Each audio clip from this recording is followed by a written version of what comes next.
You guys are live.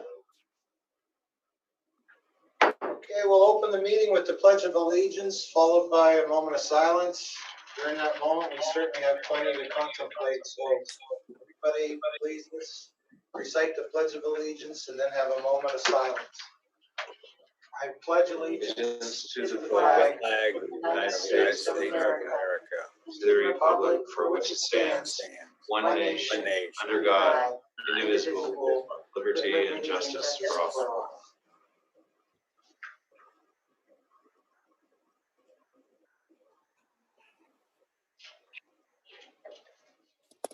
Thank you. Okay, first up is the superintendent's report. Brian, you ready? Yes, thank you, Mr. President. Okay. I'd just like to take a moment tonight to talk about something that I know is on many of our hearts and minds. Like many of you, I'm extremely saddened and angered by the senseless death of George Floyd. His death is only the latest such tragedy that makes it abundantly clear that we have so much more work to do to eradicate the systemic racism that affects everyday lives of people of color, here in Erie and across the country. Here in Erie's public schools, we've recognized that we needed to do better, in particular with our students of color, and made doing so a priority of our strategic plan. The strategic plan is a guiding document that was shaped by a collection of diverse voices representing our entire community. In it, we reaffirm our commitment to equality, justice, and fairness for all learners. To achieve that commitment, we set 3 goals. 1, decreasing the disproportionality in our discipline rates. 2, increasing achievement rates for traditionally underperforming student groups. And 3, increasing timely access to rigorous courses, programs, and interventions for traditionally underperforming student groups. It's important for our students, families, and citizens to know that though our buildings are closed, that work continues and will continue in 2021 and beyond. There's perhaps no greater obligation we have as educators than to make sure our students, the next generation of leaders, feel seen, heard, and respected as human beings and invaluable members of our community. Change can and will start with us. I look forward to working with the school board, students, staff, and community to accomplish these goals. Thanks. Thank you for that, Mr. Superintendent. You have more for your report, or is that it? That's all I have for my report tonight, Mr. President. That's enough, Brian.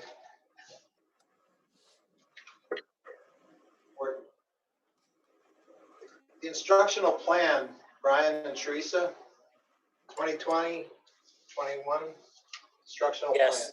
plan. So tonight we wanted to give you an update on where we are with our instructional plan for 21. We don't have all the guidance we need and we don't have all the answers, but we wanted to at least share with you the stakeholders that are involved in the process, the progress we've made to date, and some of the challenges we are struggling with right now.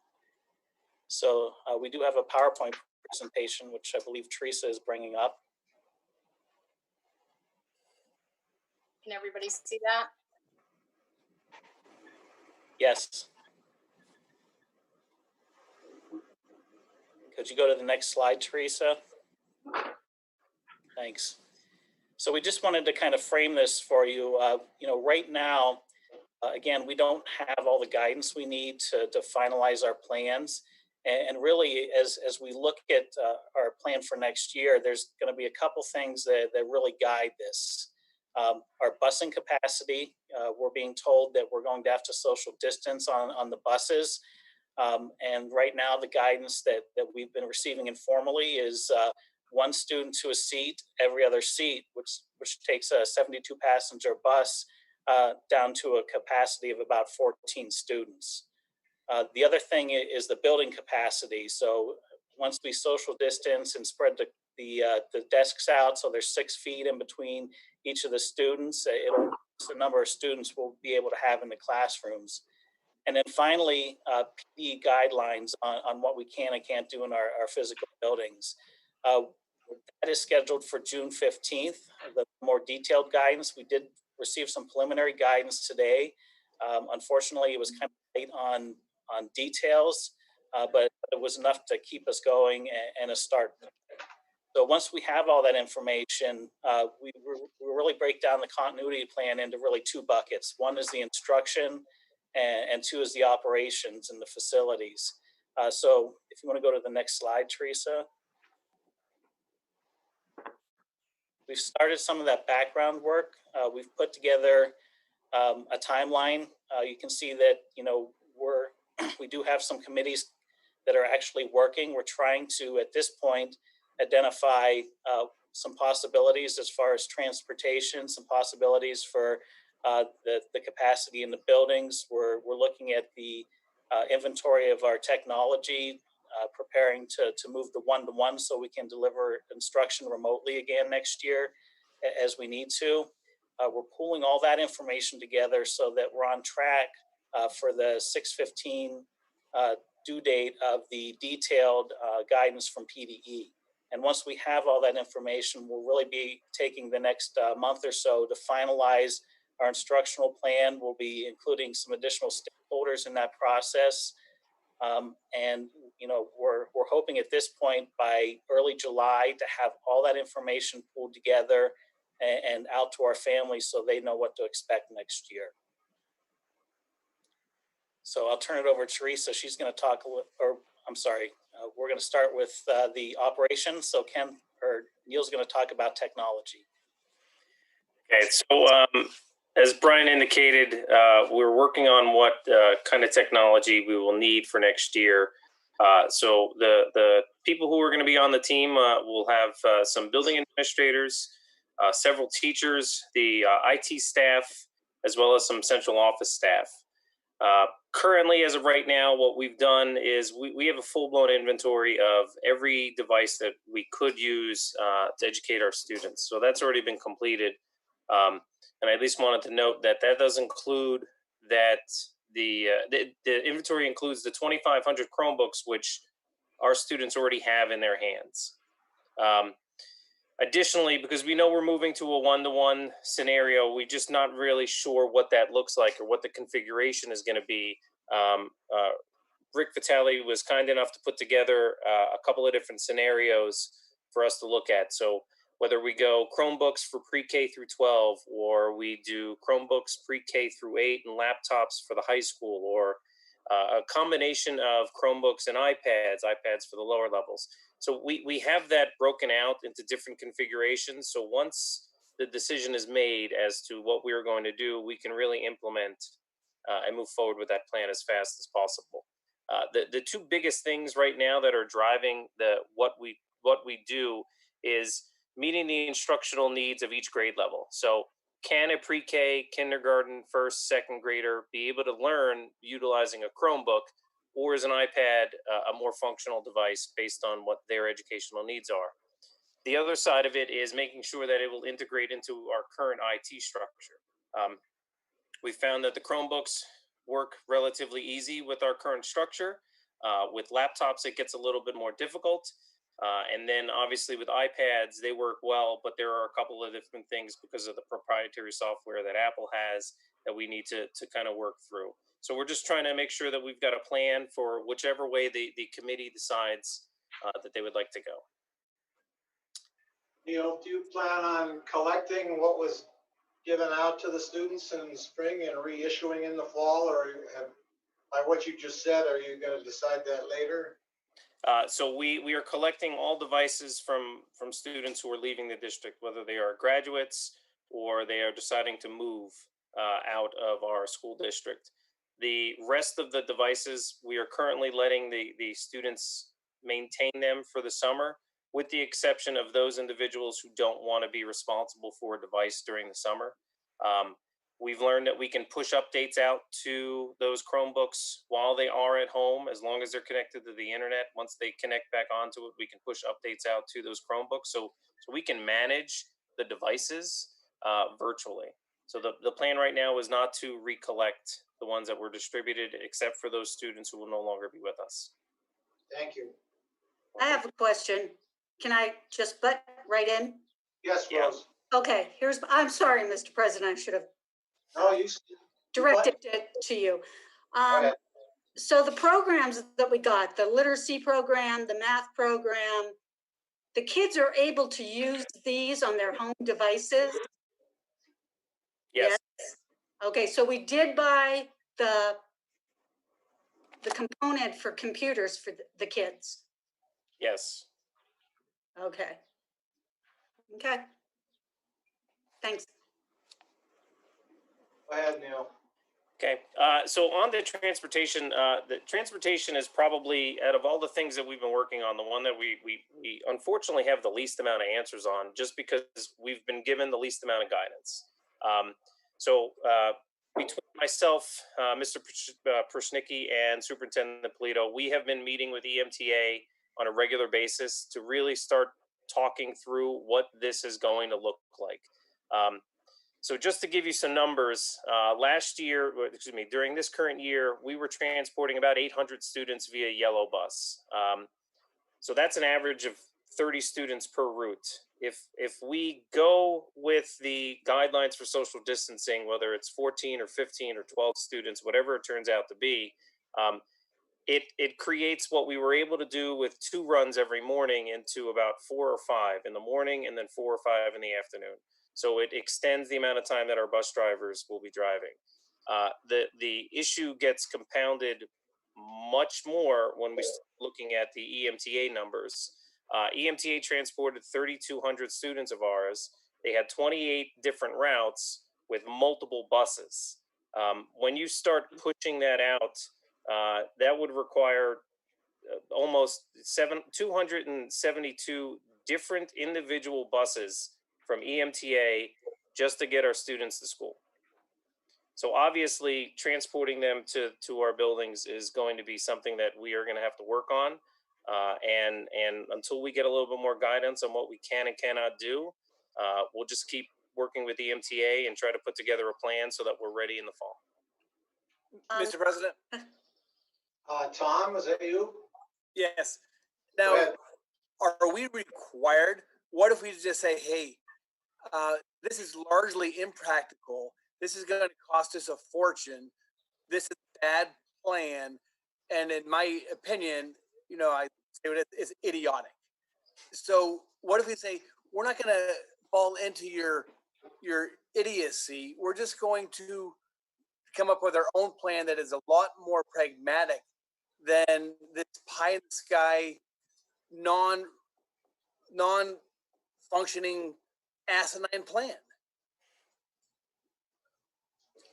All our options are on the table right now, Mr. Spago. I think, again, the transportation is a big concern for us. Some of the other options we've been considering is focusing maybe on elementary, because those students need to be in school more frequently. They need the supervision. Their parents need that time for them to get to work.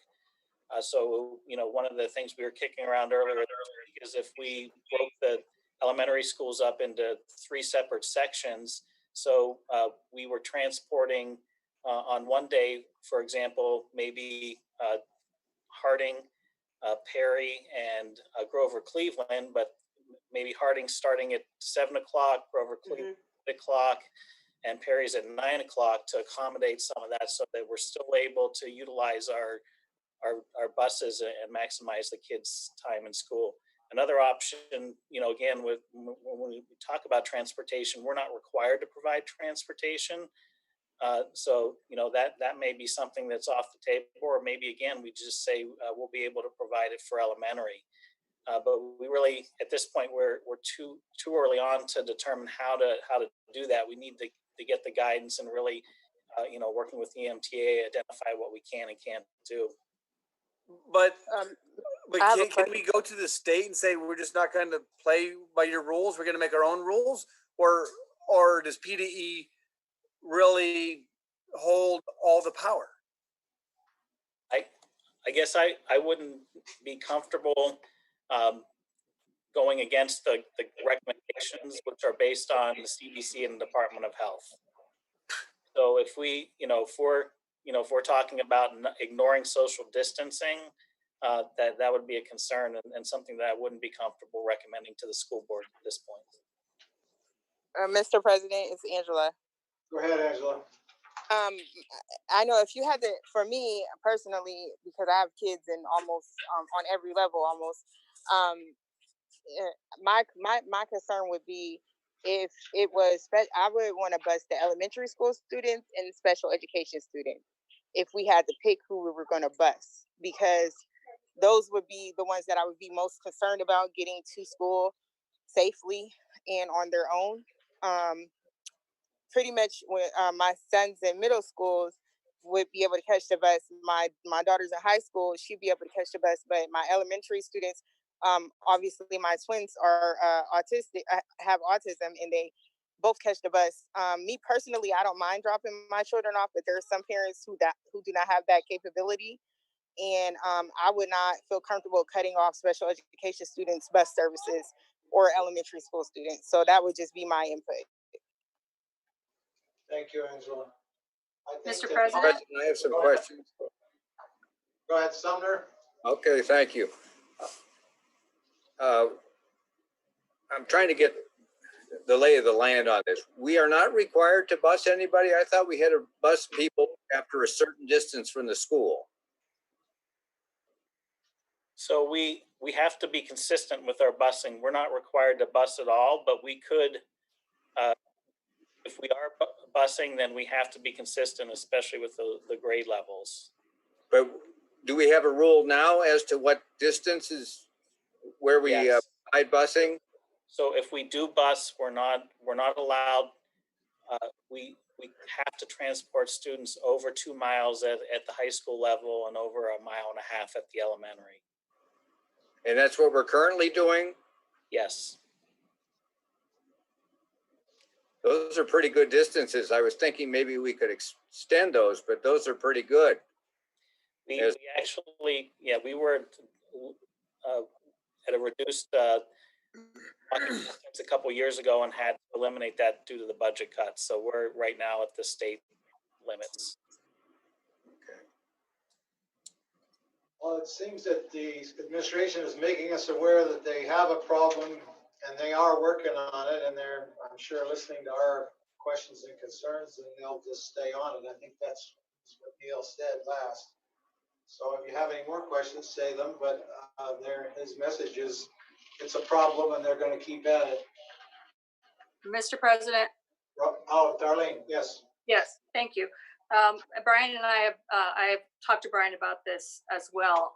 I've looked at our boundaries and some of them are a little off. We do have students, especially on the elementary level, who could easily walk to school, but it's not in their boundary right now. And I know that is kind of a logistic nightmare. It's kind of late in the game to start looking at something like that, changing boundaries, but I guess I want to put that out there again, that maybe we need to look at that, or also look at potentially open enrollment for parents if we can't offer busing, that perhaps if they do have the capability to drive their child to school, but maybe it's more convenient for them to go to a school that's closer to where they work, that might be something that we offer for our families this upcoming school year. So just a couple suggestions. Okay, Neil. Well, the last thing that I'll say before I start talking about facilities on transportation is to Ms. McNair's comment that special education students that have transportation written into their IEP as a related service is something that we cannot stop. If it's written into that IEP, then we have to provide the transportation. So on to the kind of the biggest area that has occupied most of my restless nights is the overall facilities. So this team is made up of 3 administrators, 3 teachers, Mr. Filak, Mr. Zemchek, and myself. Um, Essentially, I look at this and it kind of falls into 5 big buckets. What are we doing for cleaning supplies? What are we doing as far as ensuring that our buildings are being cleaned? Again, that building capacity that Brian touched on, making sure that we do have appropriate PPE for each individual that works in our building. And last, ventilation. And we'll spend a little bit more time on the ventilation piece out after this presentation, but I at least wanted to touch base on it with everybody. So the first thing is the cleaning supplies. Just so everybody is aware, did you go on, Teresa? Can you go on? Thank you. We currently have 2 different products that we use to clean and disinfect our buildings. They are both rated by the FDA and the EPA and will be and are successful at killing the novel coronavirus. One has what they call 10-minute dwell time. So you spray it on a hard surface and it has to stay there wet. And then after 10 minutes, you can wipe the room. The other is a 1-minute dwell time. So same process, it just needs to sit for 1 minute. We utilize both of those products during the course of the school year. We typically will use the 10-minute dwell time to clean the rooms at the end of the day, and then the high traffic areas that are touch doorknobs, stairwells, those kind of things, we will use the 1-minute one, just for sake of making sure that we can clean everything. They both have the same effect as far as killing the virus. It's just a matter of how long it takes. In addition, I have been looking at other products that are out there. There are a number of them that will do the same thing. It's just a matter of figuring out whether or not there is a product out there that is better than what we are currently using. I recently ran across a product that they say you can adhere to a hard surface and it will create a protective barrier on that surface for 90 days and the virus will not live or survive on it. So we're going to have to start looking at other ways to ensure that our buildings are completely disinfected. And in addition, we understand that we are definitely going to have to increase how we are cleaning and the frequency of each of those cleanings. It can't be wiping down desks at the end of the day. It's going to have to be periodically during the school day. So the next thing is the building checklist. So we currently have a building checklist that each custodian is to fill out every night when they are done cleaning. We recognize that is definitely going to have to be updated because what we were doing what we are now going to have to do in moving into this new world we have are going to be completely different. And so not only do we need this to ensure that we are properly cleaning, but we need to make sure that we've got the documentation so that we can go back to that staff member if they didn't clean and we know where our deficiencies are. So this is in addition to just making sure we're doing what we're doing correctly, we need to have individuals be accountable for that area. So next slide. So building capacity. This is going to be a big topic. So if we were building a brand new school, PDE's standard classroom size is 660 square feet. They state that at that square footage, you can fit 25 students in a classroom. When we move on to the next slide, I'll show you the table that I created. Essentially, you are not going to be able to get 25 students in a classroom that is 660 square feet because of social distancing. It's going to wind up being closer to 12. When PDE considers capacity of a building, any room that is not 660 square feet is not considered part of the instructional capacity as far as students are concerned. And we know that we've got some rooms in our district that are smaller than that square footage, but we are using 4 classrooms, whether they are a special education classroom or it's a regular ed classroom. So to make sure that we are capturing everything, I have a tradesperson going around and measuring every single classroom in the district. Once I have that and I have the square footage of all of the individual classrooms, then what we'll have to do is we will have to designate the appropriate capacity for each individual room, which would then lead us to determine what the actual building capacity is going to be. So this is a table that I put together. It states the square footage, total square footage of the building, square footage of educational space, the number of classrooms, obviously, that reaches that PDE capacity of 660 square feet.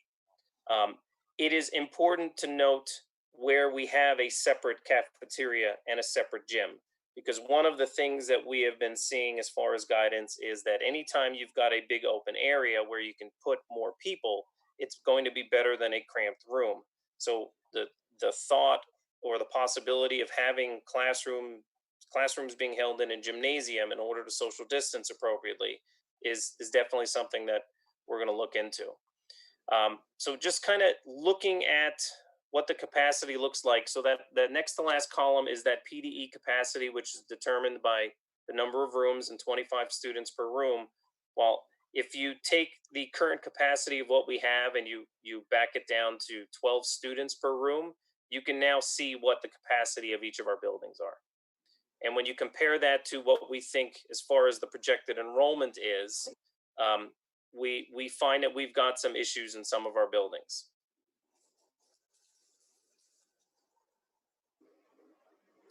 The appropriate PPE, we have been ordering and supplying our staff who are in the buildings right now with surgical masks and gloves. We are looking into making purchases of the N95 or the KN95 masks. And I know Brian was able to secure some face shields today from ECRA, so that was terrific. But the thought is that we know that we're going to have individuals who are going to have more frontline contact with students. And so those are the ones that we might want to target as far as giving additional PPE versus somebody just requiring a regular mask or a surgical mask. In addition, we did buy no-touch thermometers. Each school building was given 3, with 1 being designated for the nurse, the building nurse. So they have that already. Okay, and so the last topic is building ventilation. What the CDC is saying is that in order to assist in the stopping of the spread, you need to make sure that you've got fresh air in your buildings. So making sure that we have working ventilation systems in our buildings has kind of jumped up to the top of the priority list as far as what we're doing. Our ventilation systems in our buildings it's all over the board. Anybody who's been at Erie High knows that there are those infill rooms that don't have windows. Well, they don't have ventilation. The ventilation system for that room, for those rooms when they did the infill, was not the greatest setup, and it stopped working probably about 7 or 8 years ago. So those rooms are not getting fresh air delivered to them. So Mr. Polito and myself met with our district architects and an individual from CJL Engineering, and they are going to be putting together a proposal that will have them take a look at every single one of our buildings, including the administration building and the culinary center, to take a look at the total ventilation system, just to see what we can do to get those up and running. And just for sake of everybody's knowledge, according to the engineers at CJL, the standard amount of air that needs to be moving at any given time is 10 cubic feet per hour, essentially. They call it per minute, per person, per room. So if you're in a classroom that has yourself and 12 students, that's, we've got 13 people in the room. So you need to be able to ventilate that room with enough so that you're getting 130 cubic feet per hour per room. And obviously the more people that are in the room, the stronger your ventilation system has to be. Now, ventilating a room right now might not be that bad. You can go and open up a window, but what happens when we get into October? I would say it gets cold in October and November. when opening up a window doesn't necessarily provide enough ventilation. So, overall, go ahead, Brian. I'm sorry. Yeah, I want to jump in. We did get that proposal from HHSDR. It's $98,000. So that's something that we will be recommending, because we feel that we need to go through and make sure that we can identify what rooms we can open up and use in the fall, which ones we can correct very quickly, and which ones we potentially could not use until we're back. I do want to point out that we had about $15 million worth of HVAC renovation work across the district built into phase one of the facilities plan. That work was across the district and addressed most of these issues that we're talking about right now, but it was in year 3. So what we're looking at proposing right now is, once we get this evaluation, is to front load all of that work and get as much as that done early on, so that we can continue to open up the rooms. Mr. President, I have a question on this. Sumner. Neil, I've read that these UVC systems are good for these viruses. Are those systems available, or are they too expensive to even consider? I mean, this ventilation is a huge issue. I think it's causing more of a spread than they're acknowledging, because it seems to be these big meat packing plants or any big box building is vulnerable, and this UVC is supposed to be able to kill that virus. From what the engineer at CJL said, is that one individual UVC unit was about $5,000. I believe that's what he said on Friday. And they're essentially room units. So we would need to ensure that we would get one of those for every room that doesn't have appropriate ventilation. And I think that the price tag associated with that might be a little bit higher than what we're actually proposing as far as fixing the ventilation system. Neil, and correct me if I'm wrong, but I think that was the short-term type of fixes for some of the buildings. In some of our bigger projects, like Erie High, where we're doing a complete overhaul of the HVAC system, those UV systems are built into the system. So that's something that we were considering as part of the overall plan. And so for example, at Erie High, we were planning to start that work here in January, so that we would incorporate that as part of this recommendation. Yes, that is correct. Actually, any HVAC system that we've put in has contained the UV lighting in there, as well as additional pieces of equipment. It's built into the actual unit so that it is disinfecting the air. Brian and Neil, I appreciate that you're on it and dealing with it, facing it, and working at it. Thank you for that. Mr. President? Arlene? Yes, just 3 things I wanted to touch base on. Did the PDE give us any guidance on what our nursing rooms are supposed to be look like? And I'm sure they probably haven't, but I'm just wondering. Neil, have you been able to measure those as well? I'm almost positive that the measurements that I got is essentially every single room that was in a building. I'm looking through one right now. Okay. And I believe that, yes, the nurses' station was measured as well. Okay, so do you think, though, that the health department, Secretary Levine, guidance on what protocol we have to use in our nursing rooms for our students? Because obviously we're going to have to quarantine that area if we have a sick student. I believe that guidance will be coming by June 15th. I'm hoping it will anyway. The second consideration I wanted to have you make was the PPE shields. When I think about an elementary teacher teaching language arts, the students are really going to need to see their faces. So, when they're decoding and pronunciation. So I don't know, Karen's group can work on that with Teresa, talking that through with your ILT teams, but who will get the shields, not just even just for safety, but for the practicality of being able to teach language arts. And then the third, do we have any buildings right now where the windows don't open? Bye for Burley. Okay. Thanks, that's it. You're welcome. Ms. Feeney, I just to address the shields, the gaming authority is willing to purchase shields for all of our staff members. So Oh, wonderful, we have wonderful. 1,200 on order. It's nothing that's required, but we want to make that option available to anybody that would like to use it.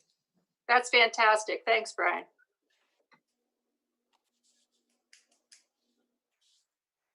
Okay, Brian, you have more on this? Neil?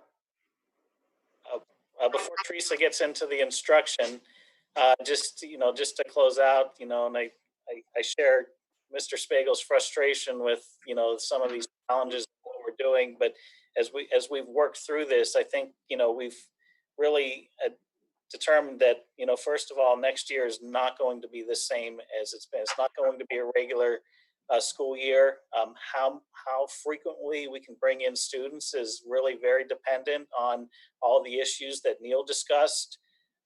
We've also we also know that there's a number of families that maybe don't want to bring their kids at all. Others that want to bring or will want to bring their kids in every day. So we were hoping to be able to offer flexibility to families and options to families so that we're able to deliver instruction however they feel comfortable for their child. And really that led us to the instructional piece and what Teresa and her team are working on. And then really the goal here is to ensure that whatever we do, that it can be delivered seamlessly, either in person or online. So as Brian said, this is the goal statement that was crafted and reviewed by teachers and administrators. Not all teachers and administrators. We're still in the committee forming stage, but this is our overarching goal at this point, and we figured this is kind of like a flight plan, and we can adjust as needed as we move forward. We're working closely with the EEA as you're reading this and the Administrator Association, and we're almost looking at the team initially working on this as a district level instructional leadership team. So what we're looking at is what worked so far and how we can make it better. Moving forward with the stakeholders in this group, obviously the same stakeholders that we had in our strategic plan. How are we going to involve those stakeholders? We're going to start with surveys. Looking at the needs assessment survey, we're gathering feedback from teachers currently. We're looking to gather feedback from students, family, and the community. This will assist the reopening committee and subcommittee to plan for the reopening of schools in all of the phases, focused on family choice, while adhering to the CDC and PDE guidance. As we've said with our strategic plan, we can't do this alone, so we do need all of those stakeholders and their input in order to provide the choices that our students need. So talking a little bit about what choices we're able to offer. The first one is the providing the parent choice for the EPS Full Cyber Academy. This is online instruction from home. We already offer this. The campus is the DePaulo Center at Emerson Gridley. And this not only is Cyber Academy and cyber instruction, but we also do offer face-to-face as needed and appropriate. Hello? The part that's a little bit different is a hybrid option. We want to offer a hybrid option to our families who may have students who have compromised health, and we want to allow them flexible scheduling to allow face-to-face instruction while others are online in real time. So it brings me to what might a hybrid classroom look like? It would be varied according to grade level and building. Obviously, it would look very different in a kindergarten classroom than it might look in a middle school or high school classroom, and depending on space and building. We want to make sure that we comply with all CDC and PDE guidelines, and most importantly, ensure the safety of our students, teachers, and staff as we move through this. Just so you can frame a little bit of a picture in your mind, this is what a middle school classroom looked like pre-COVID-19. Neil and his team went in and socially distanced the desks, and this is what it would look like with the appropriate social distancing. Just an elementary classroom to look at. This would be a classroom pre-COVID-19, and this is how we would have to arrange an elementary classroom post-COVID-19. So that's certainly a challenge for us. So moving forward and thinking outside of the box of what the hybrid classroom might look like, looking at this middle school classroom, the teacher who is labeled as core teacher, it's not actually a person, would be instructing on the Promethean board for students in the classroom. In this classroom, we might have one student at each table. It's not appropriately socially distanced, but we would have to have them spread out. And while the teacher is teaching in the front of the room on the Promethean board, we would also have students on Zoom or some other virtual platform participating in real time with a co-teacher supporting them. So the students on Zoom would see the same presentation that the teacher would be giving in the room, and then hoping that we could break out and have enough human capital to instruct in small groups to make sure that all of our students are getting the same instruction. Some of the tentative thoughts, things that we need to consider is we need to be creative and flexible with our scheduling, depending on what the guidance allows us to do in each phase or as we move from phase to phase. As I said, we need to use all available space and staff. Co-teaching will come to the forefront using whole group instruction and small group support. And as I said, utilizing all human capital, hopefully assigning students mentors if they are working from home to make sure that they're staying on track in all learning models. Much of the research coming out of this is indicating schools will have to support students' social and emotional well-being now more than ever. So one of our questions, or some of our questions, are what are we doing now that works? How can we replicate it? And what supports moving forward do we need to put into place to assist our struggling learners and families? We've received a lot of feedback from principals saying that there are students that are struggling with online learning and being away from their peers. So we need to put some things in place to assist them. So what are we doing now that works? We have the student assistance program, our suicide prevention plan.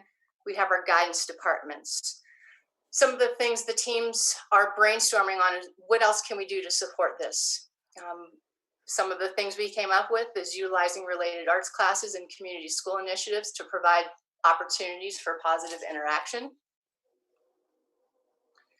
Just another visual for everybody. These are two of our students who are participating in a middle school chorus class. And this chorus class operated twice a week, and consistently 66 students gathered to practice their performance. And you can see the teacher on the Zoom. So that's one of the ways that we were able to get our students to connect.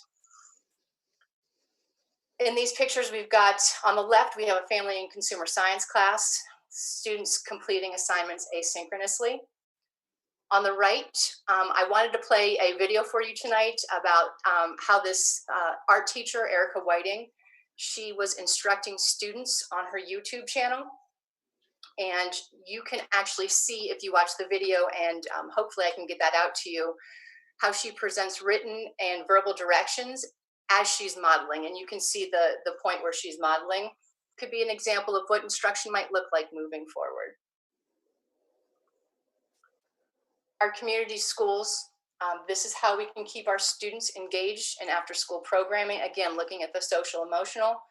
You can see on the right, those are the schools that currently are community schools. We also did it through our GEARS program this spring. Our community schools engage students in clubs, game nights, etc. GEARS provided opportunities for students through Google Classroom with homework help clubs and activities.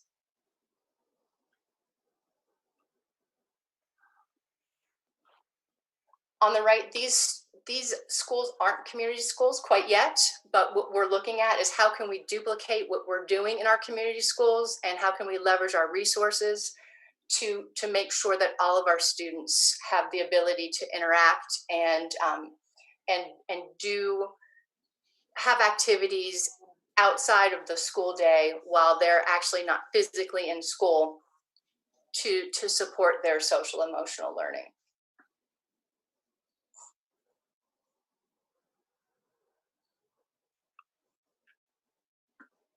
Moving on, talking about special education and ELL. Our special education and EL departments have been adapting and planning throughout the pandemic. Angie Kanaki is going to talk more about planning for the fall in special education and EL. Angie? Hey, hi, everyone. So we've been meeting regularly. The special ed supervisors have been meeting. And of course, Lena Capabianca is not only one of our special ed supervisors, but our EL supervisor as well. So we've been talking about our EL students and what we need to do to support them. Our clinical MH team leader, Patty Pilatus, has been involved, as well as our nurses. We've also had ongoing input from our parents, our teachers, our administrators as well, and also our community providers to see what they think we need to do in order to help our students to be successful in the fall. What we have talked about, we think we're going to be able to have our specialized self-contained programs return in the fall. That would be on a full-time basis. That would be like our life skills classrooms, our autistic support classrooms, and our emotional support classrooms, because those classroom sizes are small. So social distancing shouldn't be a problem in those classrooms. So we should be able to have them return full-time. However, we do know that in some cases we have students who are medically fragile, and we've already spoken to some parents who do not want their children to return to school because they're concerned, about their students' health. So they're looking at other options. And we also have some parents who just aren't comfortable, even though their students aren't necessarily medically fragile. They're just not comfortable with the idea of their students returning in the fall. So we've talked about a couple of different things. One thing we've talked about is possible in-home instruction. We do have homebound tutors who service currently some of our medically fragile students. So we talked about that as an option, as long as the parents are in agreement, and we also, take the appropriate precautions. Also, we're probably going to have some kind of online options or some sort of hybrid option, because we've been doing packets for a lot of our more like our self-contained programs with the AS and the ES and the LSS, and we don't see that as a viable long-term option. It's been working out okay, with additional teacher support as well, as far as, from when we had the shutdown until now, but we don't see that as a viable long-term option, although it's something that we might use to supplement. And then I think the next slide, yeah.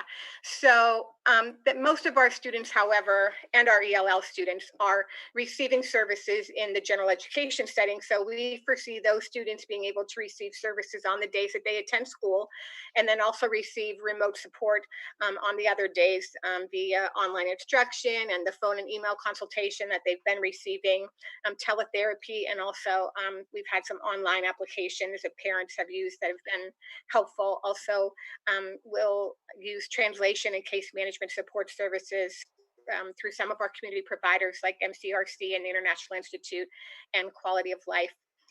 What we see as some of our challenges is that, we do have some support staff like our speech, our PT, our OT providers who service multiple students in multiple schools. So, that could pose an issue with regard to, if someone would be exposed and not know it, they could potentially expose, multiple students in multiple buildings.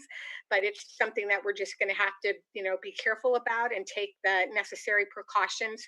And then, the other thing is, obviously some of our more, our students with more severe needs, we're going to have to make the social distancing and, wearing masks, if that's something that we're going to expect our students to do, it's going to have to be part of our learning content with those students. And we're going to have to be creative about how we teach that to them.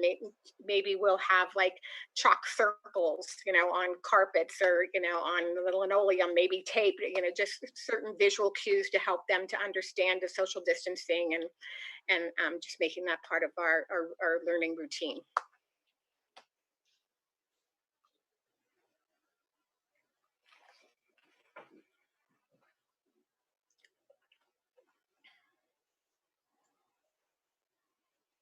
is there, I don't know that we're gonna have all the answers, but is there questions? Mr. President, I have some questions. Go ahead, Angela. Maybe some comments more so. Thank you. As a parent who's currently going through with the special education piece and just the regular piece of having different children from all different types of personalities, and now myself being back to work, it's been a process. Like, you know, I have some of the kids who don't mind doing their work, you know, and then there's some of them I have to tell, and then some of them I have to sit there and watch and monitor. And my first thing I wanted to say was I appreciate how you talked about how you would have the community involved, because like we did with our phase, or when we closed the schools, because I think that's the best feedback you can get is from the families and the students and the teachers. So I think altogether they should all be involved in the process of how the fall is going to look, because I have some parents who have already contacted me and said, hey, I don't want my child to even go back to school, to the brick building. They don't feel comfortable with it. And then you have some parents who are like, I need my child there, or they're not going to learn at all. Me personally, with having two students who are in two separate types of autistic support classrooms, I can't even lie. There's some children with autism that will sit on a tablet and a computer all day long. Not Michaela and Micaiah, and I'm pretty sure B and Angie can tell you that from meeting them. They would never sit in front of a tablet more than 5 minutes, or a computer more than 5 minutes. But it's those students, and like she mentioned, like maybe some of the medically, the ones that have medical difficulties and things like that. But just a long comment to make it a little bit shorter. Just, you know, parent feedback is going to be critical in all of this, because like I said, especially with the special education students, there's some students that, like my girls, they require a one-on-one. So how is that going to work? It's just, a lot of unknowns, and I know you guys don't have the answers, so I'm not going to pressure you to answer any of those things, but I just really feel like it's important to keep parents and families involved, just based off of their experiences. Some parents were maybe even already thinking about putting their kids in a cyber school, so this is great for them. But then there's some students who really need that in-person interaction, such as like a couple of my kids, and it's just a lot of variables, a lot of different cases, and I would just say make sure you keep the families and the students involved in the conversation heavily, so that you can get the type of feedback that you need in order to move forward.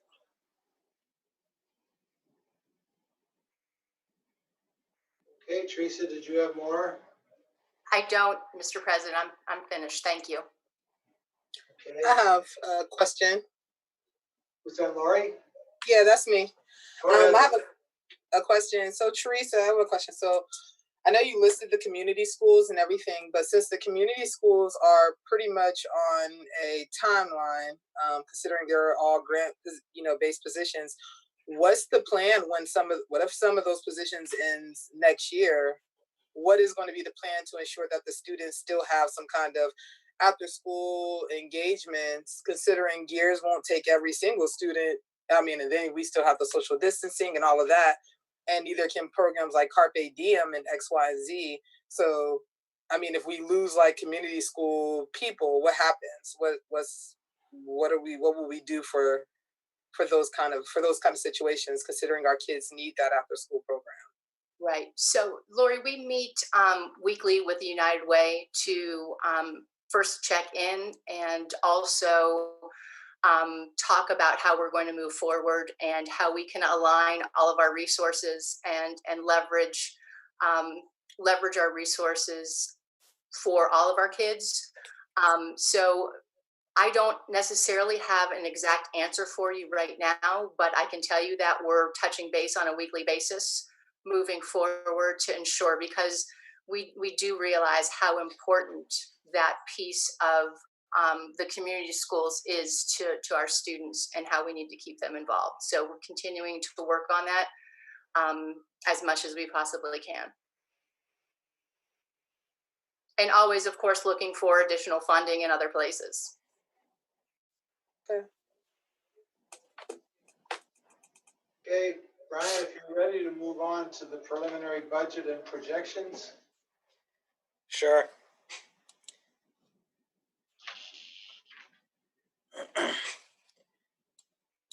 All right. Tonight we wanted to give you an update on the budget. As you probably saw last week, the state did pass the 2021 budget, and the really good news there is that they level funded pre-K to 12 education for the entire 2021 school year. So that gives us a little breathing room to see what happens, both at the state level and at the local level. The budget that you passed last month was a balanced budget, and it did include level funding from the state. So at this point, as we're looking through that budget, but we feel that it's only going to need minor adjustments before we bring it to you for the final adoption here in June. So the open items that we have on the budget that we'd like to discuss tonight are one, the $6.7 million in CARES Act funding. We need to include that into the budget. We don't have a recommendation for you tonight, but we're working on that and plan to bring that to you at the June 10th committee of the whole meeting. Again, a big portion of that, as we've discussed, is going to be funding our one-to-one initiative so that we can continue online instruction for our students. The second item, based on your requests from the last meeting, we want to bring you some options on tax increases and have that discussion. I'm hoping that by the end of this meeting, we have some direction on where you want to go with real estate taxes for the 2021 school year, so that we can begin incorporating that into the budget as well. And then the last item that we need to talk about tonight on the budget is setting a special meeting to adopt the final budget. State law requires us to have 30 days of public inspection between adopting the preliminary and the final budget. And the way our meetings fell this year, we don't have that 30 days between the May and June meeting. We also are looking for a little more time to finalize some of these things. So when at the end of the meeting tonight, I'd like to talk about a date that is good with everybody to schedule that special meeting. And again, if we're just adopting the final budget and we have the details worked out, I would foresee it could be a pretty quick meeting. We could schedule it lunch or whatever is convenient for the school board. So again, as a reminder, this is the preliminary budget that was adopted by the board last month. Again, we made the major adjustment we made to balance that budget is reducing the amount of transfer to the capital projects fund this year from $7.6 million to $2.6 million. And with that, without a tax increase, we are balanced for the upcoming school year. And now that we know what the state funding is going to be, that's a huge unknown that is out of the way at this point. And really, the next item then is looking at the local taxes. And again, we did adjust those down based on what we felt was happening with the economy. We're at this point still feeling pretty comfortable with those numbers. As I mentioned early on, we're going to have to continue to monitor that on a regular basis and adjust our spending and budget as needed if things come in worse than expected. And again, I'd like to point out, if you look at the bottom line, we are going into this year with a $12.8 million fund balance. Our goal is always to maintain an $8 million fund balance. So that does give us some flexibility. Again, if those local revenues don't come in, that we could use some of that fund balance to at least balance this year while we talk about what adjustments we may need to make in 2021-22. Is there any questions on that to this point? Okay, moving on to the tax. I have some questions, Brian. I'm sorry. Sure. Go ahead. Go ahead. That's all right, Mr. President. Yes, it is. Go ahead. Brian, I know that the state is required to have a balanced budget. And how are they coming up with a balanced budget with a huge loss of income they've had during this pandemic? I'm very concerned that these numbers aren't going to hold together and it's going to fall back on us, in which case we should have a tax increase this year. And we may have to go to distance learning in the fall because it's an enormous amount of expense. If it's not funded, we can't do it. But how are they balancing the budget right now? They have fake revenue numbers. Where are the fake numbers? Because the reality is they're in a deficit. So what they did was for most line items in the state, they only did a 5-month budget, taking them up to November. They did not do that with the education funding and some of the other human services funding that they identified as priorities. That'll give them an opportunity, one, to see what happens at the federal level. I know the HEROES Act is something that's working its way through. They're hoping if that happens, that will backfill their budget for the remainder of the school or remainder of their budget year. If it doesn't, then they're looking at making cuts out of those line items that they established a 5-month budget for. Which would not include education. That's correct. Plugging in federal money, which at the moment is very problematic. Right. I just want to point out to the board, as you're aware, the mayor this year tried to corner council into selling the Erie Water Works. And he said, look, either sell it or we're going to have a big tax increase.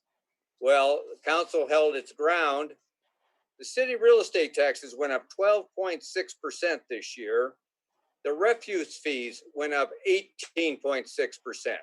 So for us to go to zero, I'm not happy with it. We're using up 5 million of this 14 million just to get further out on the leash like we used to. I pay $50,000 a year in school taxes. I think we should have a 5% increase this year and not have one next year. I think there's too much uncertainty out there for us to skate and think this is all going to hold together. The Senate is Republican. It's in contention. There's going to be issues. It may go the way it did, as you well remember and pointed out to us at the meetings in 2008 and 2009, where they pulled the rug out from under the schools. It could happen again. Thank you, Mr. President.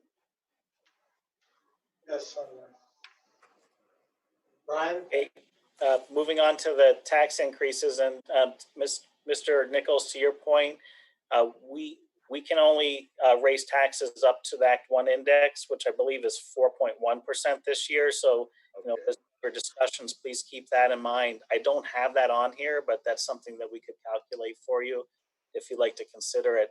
So I just put together several tax increase scenarios, starting at 0.5% and going up to the 2.46% that was built into the financial plan.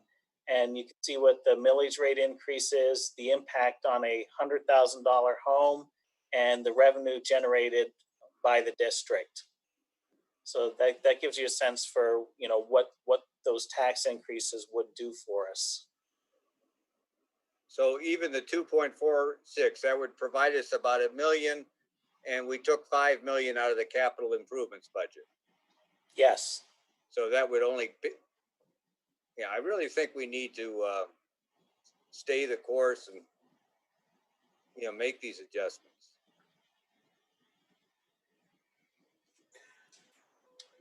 So, Mr. President. Tom?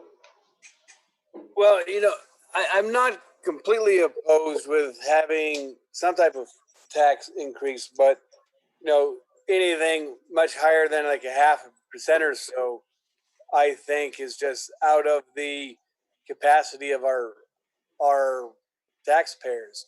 We're going to be lucky to. What percentage are we anticipating even getting in as compared to what we're supposed to? Is it something like 20, 25%? Either late fees or not being able to pay the normal taxes? Or, I don't know how we could burden people that are unemployed now. I think that would be, you make it 1,000%, doesn't make a difference. They're just not going to be able to pay whatever it is. You know what I mean? Mr. President, if Tom's done. Yeah. Go ahead, Angela. Okay, there's no way that I would agree. I agree with Tom. Like anything, I don't even want to raise the taxes at all, but I would 100% agree with him on this one particular issue. There's no way I would even go, even if we were allowed to do 5% tax increase, I wouldn't do it. I wouldn't agree to it. Um, People are already losing their homes, cars. They don't have jobs. People filing for unemployment, they can't even get it. People are homeless, hungry, and barely able to pay the taxes that they have now. A lot of people are going to lose their homes before the end of this year, period. Even with the whole mortgage, the holding off of some of the bills that they did for people. But I wouldn't be able to in good conscience raise taxes above even 0.5%, or I don't even want to do it at all. But I definitely would not agree to any type of higher level tax increase. It's ridiculous. It's the times is hard, unpredictable, and people are already losing everything they have now. So I wouldn't want to be have the guilty conscience of making their situation even worse, even though we need what we need. Um, right now we have enough, and I would not agree to that. Mr. President, I'd like to respond to that. Okay, Sumner? As I just pointed out, the city increased its taxes 12.6%. We are trying to get out from underneath the state supervision. We're going right off our plan, almost right off the bat here. The 2.46 isn't going to kill anybody. We should stay on the plan. The students are more important to my mind than the city services, and we shouldn't be shortchanging them. We agreed to this 2.46, and when I said 5, I should have continued and said, and then we wouldn't have an increase next year, but we can't go to 5. I understand that, but I don't think we should be going off our plan here. We're in an uncertain budget situation, and we're saying, okay, we're going to put a $5 million hole in the bucket. And the 2.46 is only $1 million increase. Again, that's 10% less than the city raised it. And I didn't see any major issue over that. And, I think we've got to have some guts here and stick to the course that we've been on. Thank you. Mr. President, this is Tyler. Go ahead, Tyler. I would just like I'm going to be pretty blunt and I'm going to be pretty straightforward. I've done several interviews today and I think my candor is a little spent, so I apologize. I think we cannot protest that we are working against systemic racism and then going and raising the tax that high this year, because we know that this pandemic is going to hit our Black and brown families the hardest. And if the city is raising the taxes to that level, and we know that there is going to be less funding happening within the state, that burden will fall heaviest on our Black and brown families. And I think we cannot state here as a board that we are working to end systemic racism and put that burden on them. I agree that we are in a financial spiral and that we need to do something, but I do not think placing our financial burden, that is the state's financial burden, on the taxpayers who are already hurting, and like Miss McNair's head, at losing their houses at a higher rate than anybody else in this community, that is not their problem to fix. And it is with us as the board to do everything we can and with our power to stand up for the families who are going to be using our services.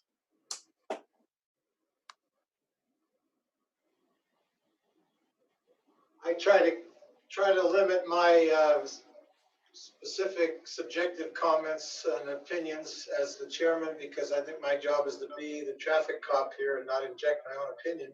But the superintendent needs and wants our individual input, and I'm one of the 9.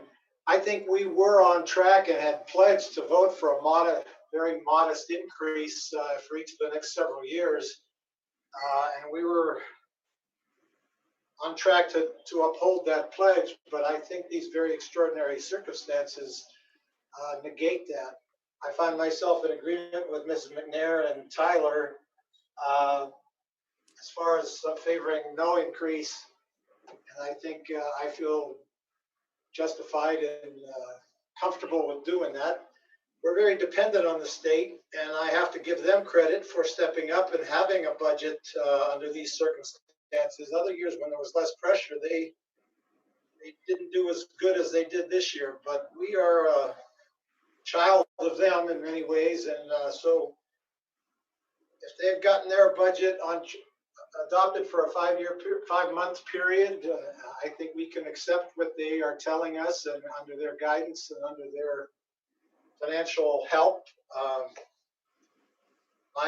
If it helps the superintendent to know what this 1/9 of the board feels, I don't want to raise the taxes at all this year.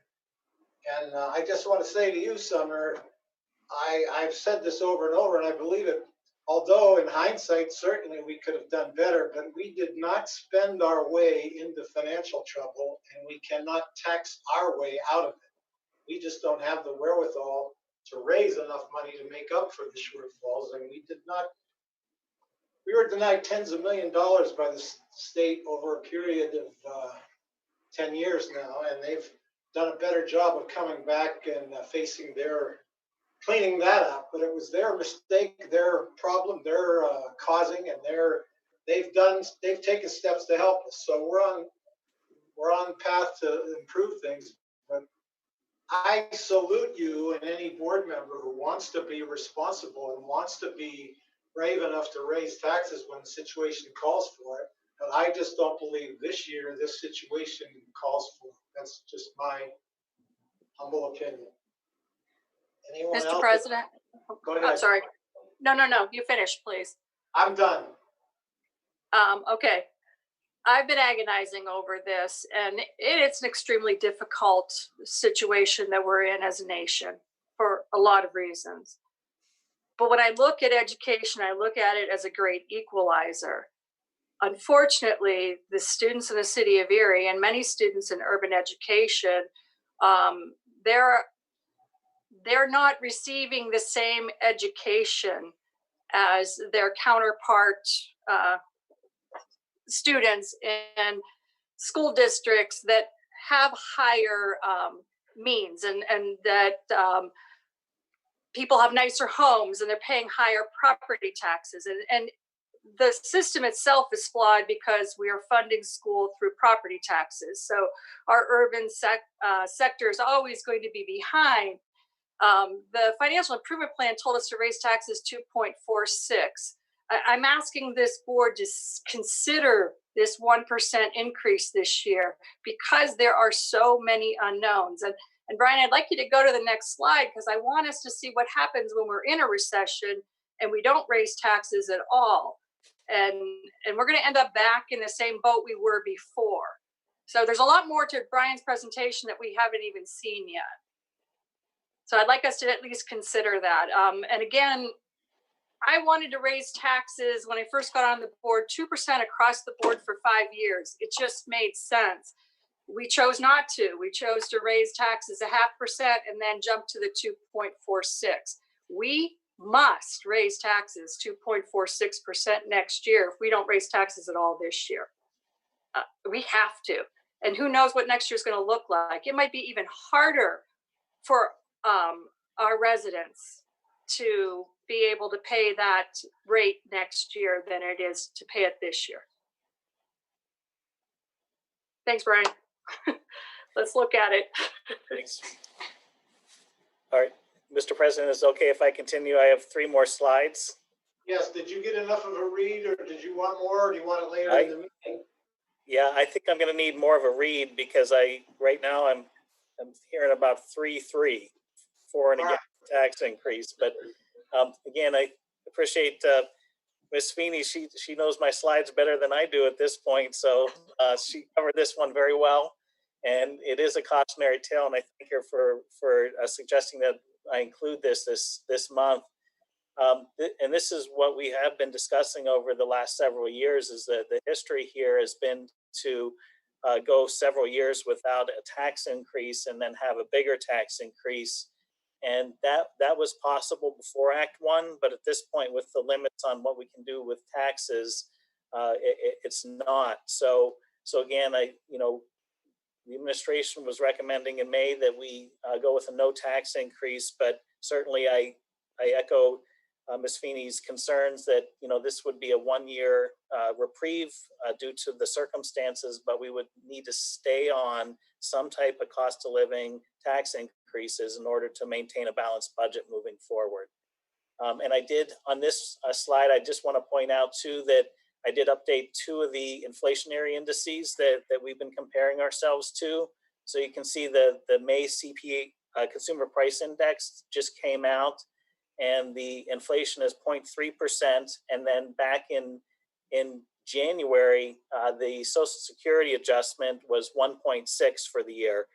So that was, we have one that's pre-COVID and one that's post-COVID for your consideration. And I was asked to have PFM do some projections. So this slide here shows the, this is sorry, I lost my place here. This one shows, this is with the no salary increases scenario with a 0.5%, no tax increase, a 0.5% of a tax increase, and a 1% tax increase. So you can see again with no salary increases for the upcoming years, we, even with skipping the tax increase this year and getting back to the 2.46%, if we focus on 25-26, you can see we would end the year with a 1.3% surplus and a solid fund balance. The 0.5% tax increase again generates about $200,000 a year. So that takes that last year surplus to 1.5. And again, doubling that tax increase would take the surplus up again to closer to 1.8. So the other bookend again is the 2% tax increase, which again, if we do no tax increase this year and the 2.46%, and stick with 2% salary increases throughout, we end 2025 with an 8.6% or $8.6 million deficit, jumping down to the 1% tax increase that reduces it from 8.6 to 8. So just to kind of give you a sense for what the impact would be on a tax increase for this year versus not. Mr. President, I have a couple questions I have to ask. Go ahead, Rose. Okay. So we're going to be playing what you're telling me if we don't raise taxes. And God forbid, that's an awful thing. I feel for people. I know how it feels. But I've also worked in the buildings and the schools. And what we're providing our kids should be top notch. And we're not doing that. My thing I want to ask is that would any of this money, if you're balancing the budget, does that mean that our buildings have to go on hold? What we're doing to them, renovating them? No, but it will reduce what we can do. So, okay, you're telling me it's going to reduce. So tech is the next building, or Erie High is the next building. So that means that we funneled a lot of money into collegiate, correct? They got everything they wanted. Well, not every. So again, I need to point out that we are still without doing the $7.6 million transfer, are still going to be able to do all the work that we planned in phase one, the $80.1 million. That included about $10 million of work for collegiate and a planned $29 million for Erie High. Again, a couple months back, we were talking about, doing a plan con project and leveraging some state funding to double that. Mm-hmm. And really that, some of those funds that we were transferring into the capital projects would have helped make that happen. But again, a couple things have happened again since COVID-19. One is as part of the budget process, they have put another moratorium on plan cons. So we're going to be able to apply till next year.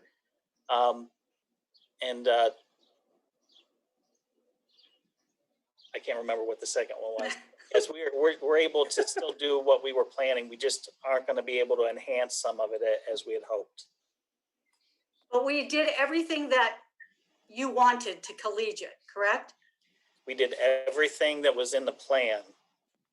That they wanted, the teachers wanted, the students, No, wanted, whatever. no. Again, our facilities plan is focused on warm, safe, and dry. So all the work was based on a needs assessment that our architects did to address some structural issues in our buildings, like the roofs, the concrete work on the outside, the HVAC system. So that's what happened up at Collegiate. It was not anything that we received inputs from the teachers and administrators, because again, it was behind the scenes type of work. Mhm. Same thing is being planned for Erie High. But we're just not going to complete all of it. They're not We're going to going to complete it. everything that we promised we would as part of that phase one in both of the buildings. We were just hoping to enhance the work over at Erie High and take some of the phase two work that was going to be done there and move it into phase one to capitalize on some state dollars. And poor little Edison, they're phase 3, right? Edison is phase one. They're still scheduled for year 3, and we will still be able to do I believe it's $14 or $15 million of work at Edison. And it's our hope that since that's a little further out, that PlanCon will be there and we'll be able to leverage dollars, turn that into some more work in some of our other buildings. So yes, Edison is the only building that we have in that plan that's going to get a complete renovation. Okay, I guess my point I'm trying to make, I understand everybody's hesitancy about raising taxes, but you guys have not worked, except Darlene and a couple of you other, Gwen and Lori, you have not worked in those buildings, and they're deplorable, and our kids deserve better. They just deserve better. We're not even up to par with some of the educational opportunities we can give our kids. So that's my only concern. Mr. President. Angela? Okay, first of all, I have worked in the buildings as a third-party agency as a therapist when I was doing that for 8 years, a therapist and a behavioral consultant. So I've been in every building in that school on a weekly basis. I mean, every building in the district on a weekly basis. So I do know what they look like, and I still go into the buildings to this day just for different little projects that I do independently. So I know what they look like. My kids go to those schools, so I know what they look like.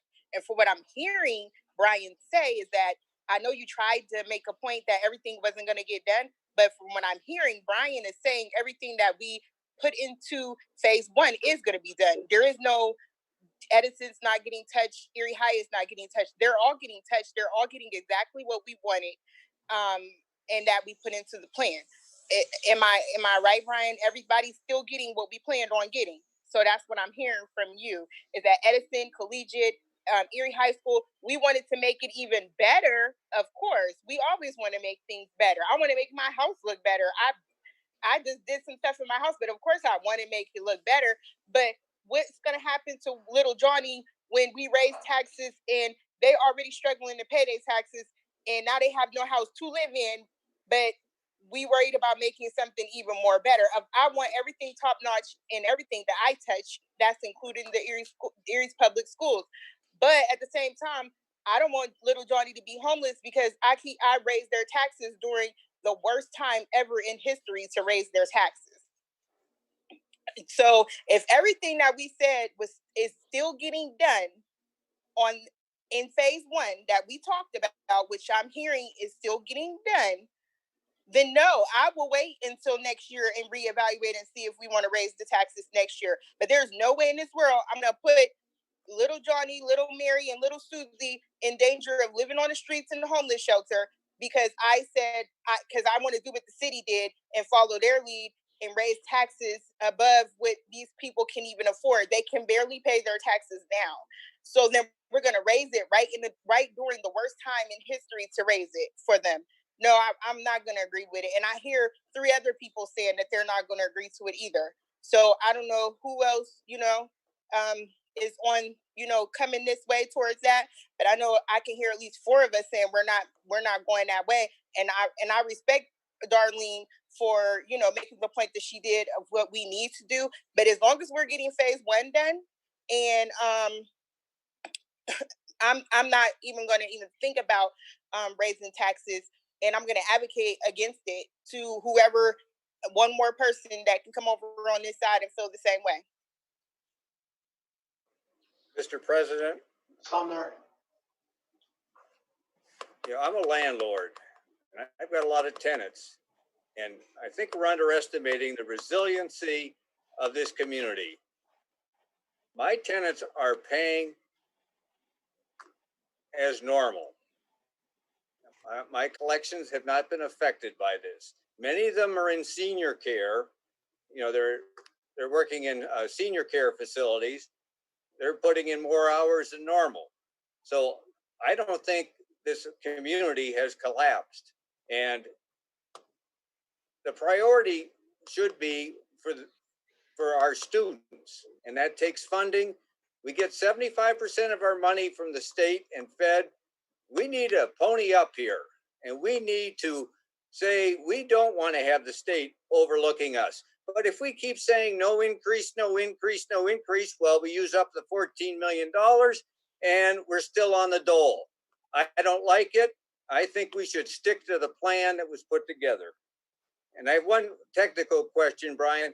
We are the only district, I think, in the county where the school taxes come due September 30th. Everybody else uses August 31st, and then they go into penalty October 31st, and then they turn them over at the end of the year. Now, I assume we turn them over at the end of the year, but there's by having the taxes due in September and then go into penalty November 30th, we only have 1 month of collection. And of course, when it goes to the tax claim, they get their commission. I think that's 5.5% or something. But is there any reason we can't move back to August 31st like the rest of them, or is it?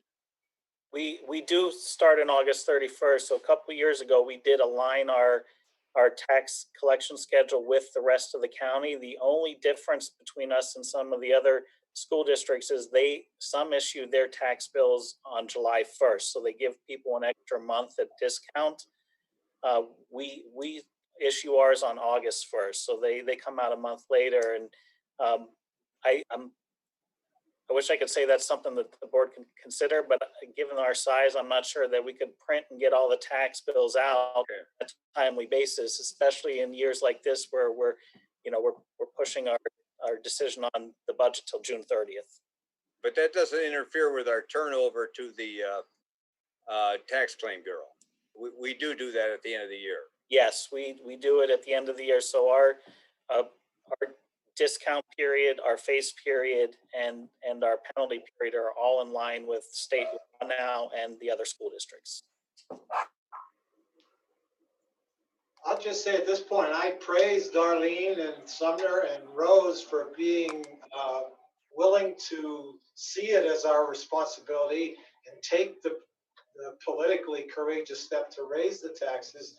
I just continue to believe, and we could have used that on the board 10 years ago and prior, when we had boards who just automatically didn't want to ever hear about it. I felt at times I was a voice saying we've got to do it as you're saying now. But 10 years ago, a dramatic, severe change happened with funding statewide. A philosophical change happened and changed and affected us dramatically. We got back on our feet with that 14, but that was less than it should have been, in my opinion. So I'm just saying that, Rose, when you were talking about the deplorable conditions, I'm saying that wasn't a result of our not raising taxes sufficiently. Even if we had, we would have fallen far short of what we should have been at and which we were on track to receive, and it was yanked away from us. So I'm not criticizing anyone and anyone's opinion on this. I'm praising their right to their opinion, and I hear sound reasoning behind all of what you're saying. So But the superintendent has asked for a read of us, and so we're trying to give him that. And whatever happens, you're all behaving responsibly and caringly. Brian, is it time to ask the other three for their opinion, or you still want to go for? By my count, I have, as far as a tax increase, 3 yeses and 3 nos. So, Brian, who are your yeses? Who are your nos? Darlene, Sumner, and Rose is a yes. Angela, John, and Tyler is a no. I'm a no. That leaves Lori and Gwen. And Tom is a no. He just said that, Angela. How about Lori and Gwen? So I have it's a really hard decision. I mean, I'm going to be honest, it is a hard decision because, I mean, I know everyone else is talking about the physical aspects of a building, and I'm not even thinking about physical aspects of a building. I'm thinking about just the fact that there are things that our school district, we're not even in the strides with our Mill Creek School District. And all of those things are outcomes, right? So when our kids don't have the resources, okay, so when every student doesn't have the same access, right, because that's where all of our tax, all of those kind of things help with that, then later on down the line, we can't complain. Like there can't be any complaining about, or the people complaining about, man, that school district, Erie School District isn't doing X, Y, and Z, but we didn't have the funds, right? So I feel that on that part. I'm just really being honest because I want our kids to have that kind of success, right? I want to see McKinley be in competition with a school in Mill Creek. I would love to see that. But at this point, I can stand very firm and say we are nowhere near, right? And I mean, we've seen that. We see all that with the pandemic, but I also stand in the same space where I watch, like, you know, family, friends in this hard situation right now with the pandemic, you know, and I know Sumner, you're pointing out people who are essential workers. Everyone does not go to work. Everyone does not put in extra hours. So what you see on your limited landlord list is not the entire city. So you can't just make that an overall count. But I mean, I guess if I go with, like, you know, just where my heart is right now for the community, I probably would go with a no. It's the hardest no. It's a hard no. But I would go with a no because right now I just don't think that everyone can just pull it out. Just, you know, we have to see from like an overall lens, right? Like you have to see from a lens from every view. And that's kind of what I'm doing right now. Well, Lori, that's your right, and you have that right and that duty, and you're doing it. And this isn't a vote itself. We're just giving superintendent the read of our own individual feelings at this point. We're certainly not going to mislead him, but you just expressing where you are now, and that's all he wants. That's all we can do. Gwen? Mr. President, Yes, Gwen. I'm listening to everyone. I'm in the community. I'm working. Went back this week, and I'm looking at parents who are bringing their kids into the child care program. They have to go to work. Then I look at so many of our parents who have been laid off. They're job hunting. It's rough and it's hard for everyone right now. In one essence, I could see a slight raise, but in another essence, I could see no raises because people are hurting. Yes, having worked in the district for 25 years, sometimes our students do get the short end. We lack books. We lack the technology. There is so much that we lack in compared to Mill Creek, Harbor Creek, Northeast, Fairview. But we have to be realistic. Our families that we're looking at, honestly, I don't feel they can handle a tax increase. Not at this present time when they're struggling to put food on their table. They don't know how long that unemployment and that stimulus is going to last. In good conscience, I would say no. And this is just a read on where we're at now, and you aren't obligated to stay committed to that, but as I said, we don't want to mislead anybody, but the superintendent just needs an idea where this is headed so that he can plan accordingly. So we've given him that, and everyone has done a very responsible job, and everyone's reasoning was sound. So Brian, that's everyone on that. Do you have more on the budget?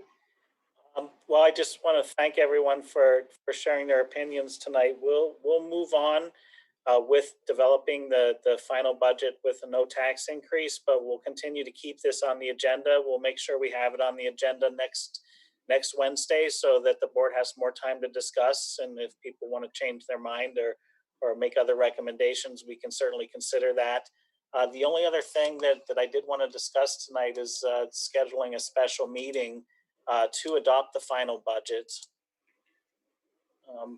Right now, I really, if possible, if it works out with board schedules, I'd like to look at that the last week in June, where either Monday the 29th or Tuesday the 30th.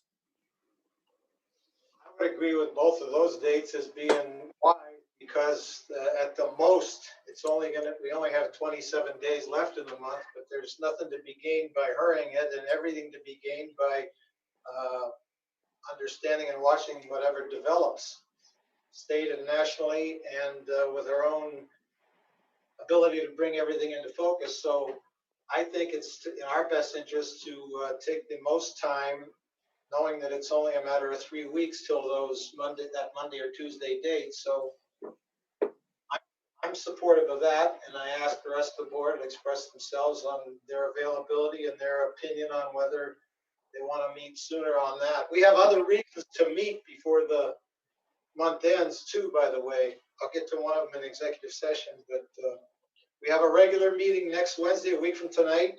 But then 2 weeks after that, we need to meet at least twice, one the budget and two a personnel matter. Anyone? Mr. President, When? due to this budget and what we're looking at and what we're talking about, I would like for us to go with the June 30th date. There was a reason. I'm going to ask Brian. Was there a reason, Brian? You mentioned the 27th and 28th, I think. Did you consider the 30th? Or 29th and 30th. My apologies, John. I'm not looking at a calendar either. I just thought I heard you say 27th and 28th. 29th is a Monday and the 30th is a Tuesday. Okay, well, either one of those dates is fine with me. And are we considering doing this during the day or in the evening? We can poll you and see when you're available at the time, a couple of days ahead of time, in time to announce the meeting. So we can determine that, Tom, but just Gwen has said the 30th, and I'm for either one of those dates, the 29th or the 30th. Yeah, I'm available for both of those. If I had my druthers, I'd prefer during the day. So this way I don't have to screw up another evening. Well, we'll keep that in mind and try for that unless 8 others say contrary to that. Mr. Harkins, if I may. Tim Walker? We do have to come to a determination on the date and time so that Angela can get an advertisement into the paper. Okay. We have to have an advertisement in the paper at least 20 days before that meeting. So now we can nail it down? We should nail that down now. Okay. Yes. Well, I propose the 30th at 2:00. How's that sound? Gwen, you okay with that? I can make it work. The 30th, I can make it work. At 2:00? Yes. All right, I can too. That's 3. But if anyone else can't, say so now. Works for me. Works for Sumner? Works for me. Fine with me. Tyler? Works for me. I heard Lori. It's fine for me. It's Angela. Okay, Angela. Rose? It's okay with me, John. All right, I think that's everybody. Darlene. Darlene? That's Darlene? good.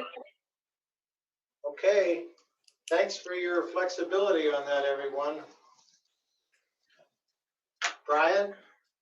Well, I think, Neil, unless you have anything else to add, I think we covered everything we wanted to talk about under the facilities plan.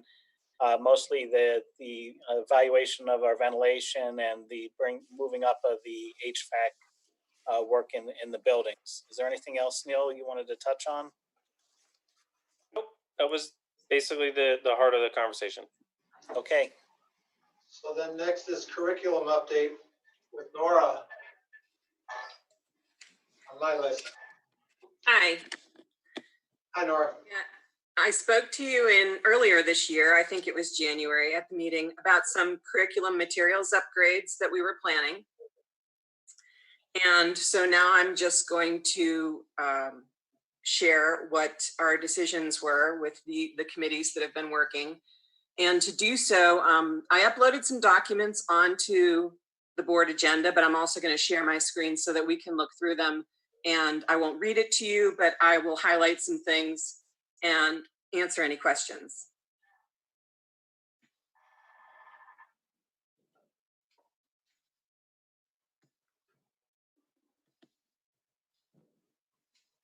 Can everyone see this?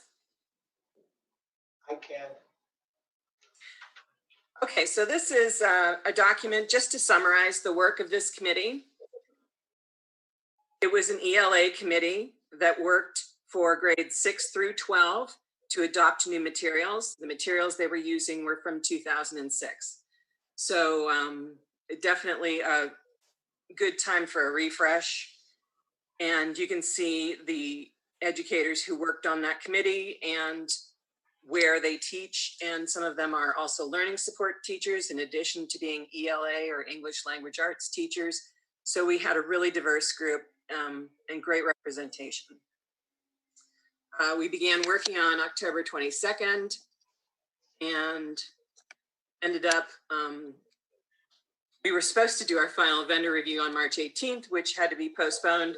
We did our vendor reviews virtually on May 19th and 20th, which it was a good opportunity, really, you know, in a bad situation, because the teachers had that time to work with Google Classroom, to work with digital platforms, and it informed their decision-making a little differently. So I guess, you know, if something good came out of this pandemic, it was that these teachers came to the table with totally different perspectives on what they were looking for from materials. It goes over criteria that we use to evaluate our options. And then the major decision-making criteria is listed, is numbered here. A couple things I want to point out. This series, which I should tell you what it is Houghton Mifflin Harcourt. It's called Into Literature. It really celebrates diversity. You can, I mean, diversity of race, background, perspective, gender. That was very important to the committee. Everyone wanted the students to be able to see themselves, not only in the characters that we were reading about, but also in the authors that were included in our textbook. They also, they're consumable texts. The committee chose this. They felt strongly that it would save on copies and paper if students could take notes right in the textbooks. And actually, I mean, they're not very expensive as consumables. So that was another thing that we took into consideration. There's a lot of digital tools with it. They call them studios, but one of them is Ed and the other is Writable. They were really impressive supports for not only our students, but for our teachers as they're trying to instruct students, sometimes in school, sometimes out of school, sometimes in and some students out. You know, I mean, whatever our hybrid or learning situation is going to look like in the fall, these tools will support that. One thing that set apart this particular resource was that it was fully aligned to PA core eligible content, which saves our teachers time. What they do now is they take They take the standards and they plug them into their content, and this resource does that for them. You can look up by standard, you can look at assessments by standard and by eligible content, which is what our students are assessed by the state on.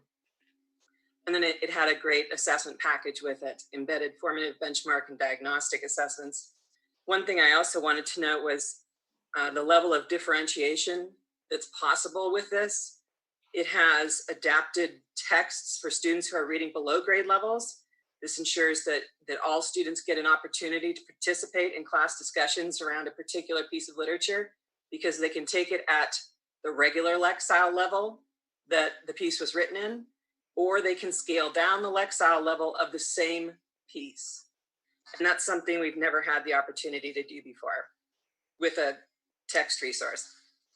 There's also EL support with cultural references, multiple assessment levels, differentiation for EL for listening, speaking, reading, and writing, peer coach videos for EL, where there's a student explaining a concept to them, which the teachers thought would be so helpful if we were in remote learning at some point next year.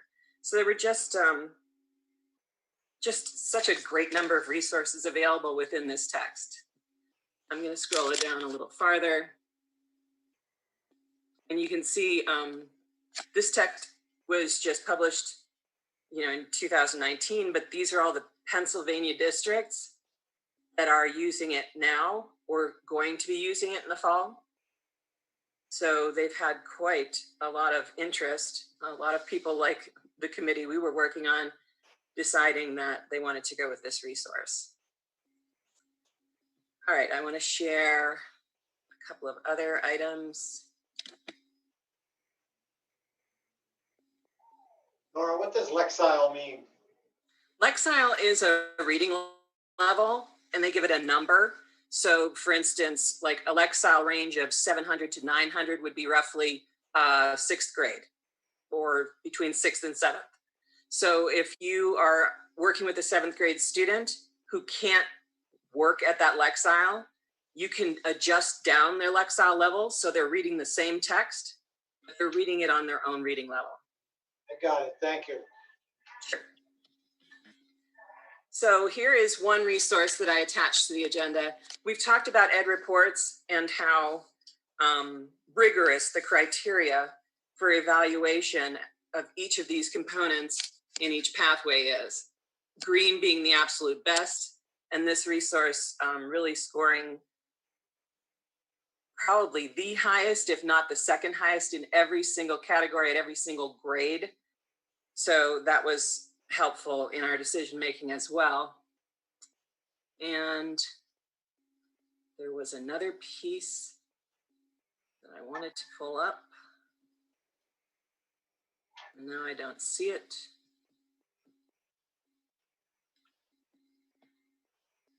There's a piece about the level of multicultural text options are included, which I just am not seeing right now. But I can. Nora, I think you sent it. Yeah, Angela, I did. Angela Jones sent it to everyone, yes. Okay, so it talks about how it celebrates diversity. On the back of that page, it tells you at each grade level who the diverse authors are, and it's extensive. It's more than we've ever experienced, and that was something we definitely were trying for. Yeah, it was impressive. Thank you. Yeah, we really, that was one really high criteria item that we wanted to make sure we got the right resource around. The last thing that I attached is the biology textbook committee recommendation, and not last because of it being science, but this is Pam McCarthy spearheaded this work. She's listed her team and her process here. And very clear cut, their recommendation is Inspire Biology. Again, a brand new resource. It's from McGraw-Hill.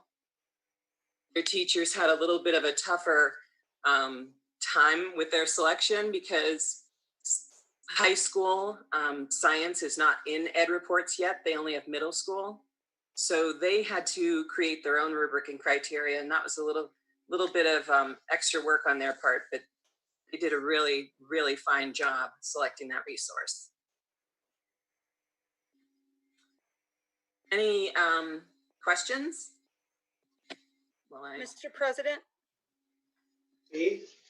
I wanted to just say how the team of Pam Makowski working on biology and Nora throughout this entire year, after finishing the ELA and the math for elementary, this was a huge goal of getting the math for the middle and high, getting ELA for middle and high, and getting the biology for the high school. And it is during this time of the pandemic and everything happening in our nation, these women and these teams of people have done a wonderful job of making some curriculum decisions that will move the district forward and help our students to thrive. So I'm hoping that I'd like to thank Nora and Pam and the teams for all of their hard work with this.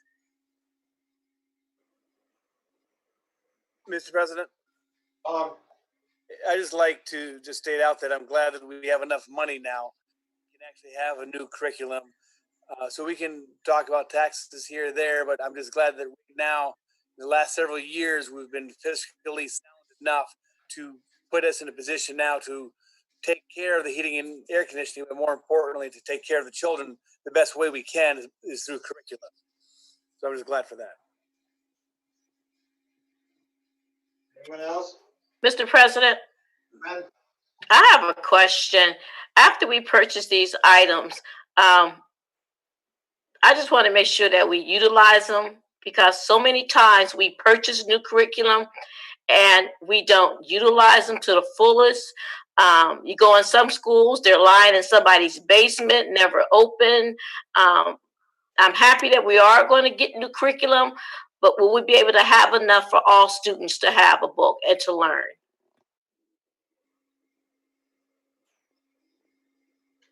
We have definitely ordered enough materials for all students. They'll have a consumable. With the consumables, they usually recommend a 6-year quote. So every year they just send a spreadsheet. You fill in the new numbers for the next year, and they send you that many consumable textbooks. So I think I know that administrators will be trained in what to look for this. I know I will be looking for curriculum to be implemented, and as well as others. So I'm hopeful that we have a strong implementation. All right, thank you. Mr. President, I have a few questions. Go ahead, Sumner. You know, this is the biggest crisis we have, thanks to the activity of the prior board. You know, our money situation is much improved, but our test scores are unbelievably bad. At Harding, we went to from 40 to 28% of the kids were third grade proficient. And what was even more distressing is only 7% of the African-American kids. The same at Deal, 7%. That's 1 out of 14. That is unacceptable. And that's one reason I think we should raise taxes. We need help here. And what really concerns me, the PSSA tests were canceled. So what the hell do we have for a yardstick? Are we going to give the kids some kind of test in September? This is a crisis we have. You know, Robert Wiley, the Rise Academy, which we always like to attack, they're so terrible. They're African-American students, they're at 30%. Edison, which is a woebegone building, they're at 24%. They're doing a lot better. And Lincoln is actually our best of the grade schools. But these are horrible test scores. Deal went from 39 to 16, which tells me there may not have been controls on the test the prior year. There may have been cheating on it. How the hell do you go from 39 to 16 in 1 year? Unless somebody was, the controls weren't good. I mean, this is a crisis we have, and we were hoping to get a read with this. I know we've purchased this new curriculum, and they're trying to, you know, they put it in place, and it's going to take a few years, I'm sure, for it to work. It's confusing to kids that are we're 3 years in and they're picking it up in the 4th year. They never saw it before. So I'm sure it's been somewhat chaotic to institute it. But, this is the biggest crisis we have. And are we going to be doing anything to offset that we didn't have the PSSA? Are we going to wait till a year from December till we get a read? Teresa, do you want to address that? I believe that's something you've been talking about with your team, correct? Yeah, so Summer, once we start to get some guidance and we see what we can do, probably in the late summer, look at some diagnostic testing moving forward, looking at the standards we need to address to accelerate the learning in the fall, to make sure we can catch the kids up as soon as we possibly can. And I know steps have been taken. Rose and I were over at Harding about a month ago, and they had I was very impressed with this board they had. They had every student on the board with these terrible scores. I mean, but, I know it's being addressed, but it just concerns me that we need to get a read on this, on if we're headed in the right direction, because those test scores were quite discouraging. Correct. You probably saw a data room where we do look at students individually and how we can get those students to grow. Yeah. So I mean, it is being monitored, but I'm concerned. Our yardstick is that PSSA. We didn't have that, and I'm not comfortable with waiting, for a year and a half to see how we're doing. It's such a serious problem. Mr. President? Rose. Yeah, Sumner, I agree with you wholeheartedly. The test scores are bad. The thing I want to ask about is attendance. Are we monitoring the kids? Do we know that some high school kids just dropped out because they didn't want to do the work? How are we monitoring them? And how are we know they're achieving? I know they're taking their in the elementary. My son's in elementary, so he showed me his class and he showed me how he grades the work. But how do we know kids are logging on and, are we going to get, I don't know, I'm just confused. So Rose, we are checking that actually constantly.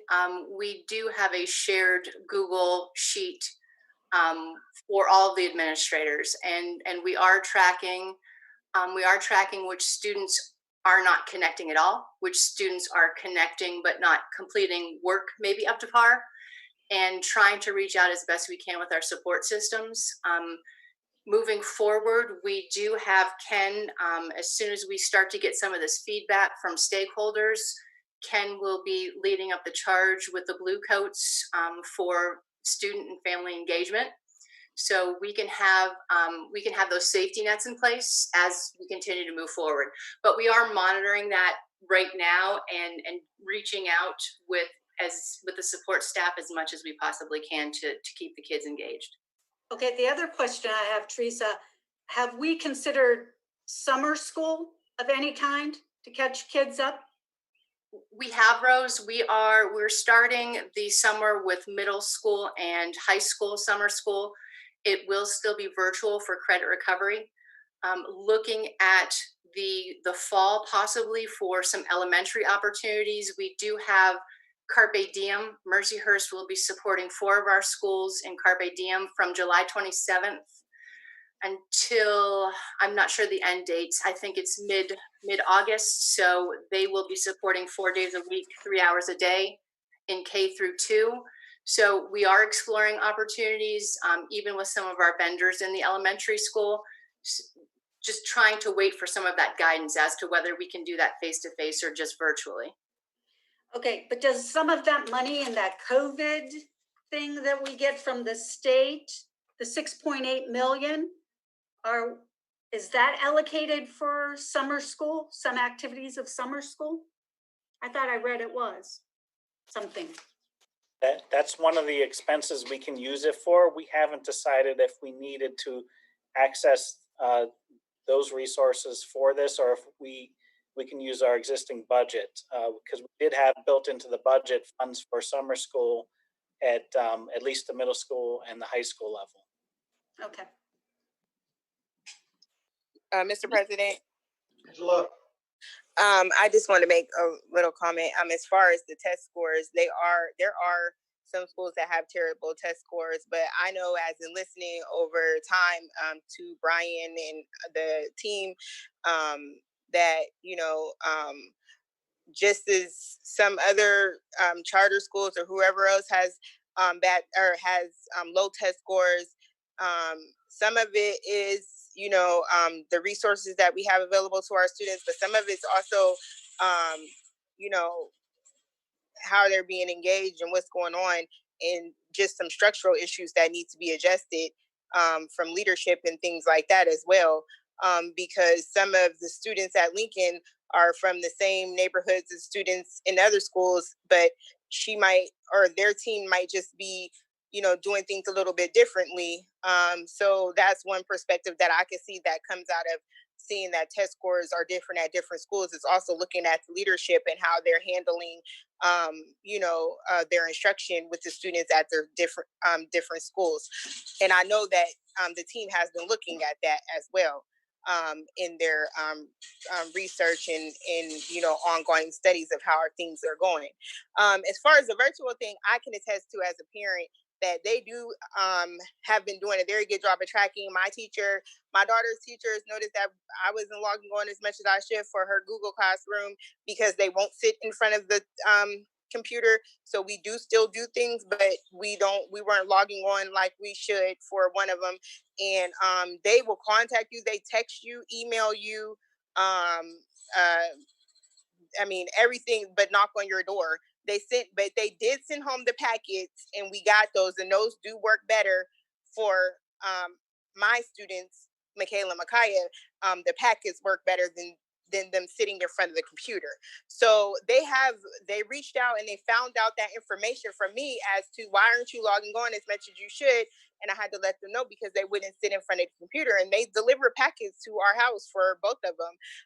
And also they send a blue code here as well. Like my daughter's doing excellent. She got a great report card, but she was behind in a few assignments in one of her classes, and a blue coat came and knocked on our door and gave us a paper and explained to me and her, like, look, we know it's a struggle with your Spanish class, but you need to just, keep hanging in there and doing your best, and got her back on track like she should. So I will give credit to Brian, the administration, the blue coats, and everybody else who is involved, and Teresa, that they have really been on top of tracking attendance, tracking engagement, and making sure they reach out. And I don't believe it's just me because I'm on the school board. I know they're doing this for everybody. They are reaching out to parents and families and making sure people are staying on track. And I really appreciate that. And I'm proof that they are working this system very well and doing a great job. Any more for Nora on the curriculum matter? Mr. President, I just want to, I thank them, and I just hope and pray that when all this is being implemented, that the excitement, the expectations, the belief is there that the students can and will succeed. So many times things get started and kids don't have that belief system. They don't have that support. So I encourage the team and all involved to continue to uplift, motivate the students to excel and succeed. Believe that they can do it. Because when you have somebody believe in you, you will believe in yourself. Any more on the curriculum update? Yeah, I just want to add one thing on this. At Harding, the white kids, 79% attendance, African Americans, 75%. Deal, the white kids, 80%, the African American kids, 88%. So these kids are coming to school. It's not that they're not there, it's that we're not educating these children, and it's a crisis for us. And I know we're all trying to address it, but boy, we didn't make progress in that last test, and it was very unfortunate that it was canceled for May, because it couldn't have got worse, I don't think.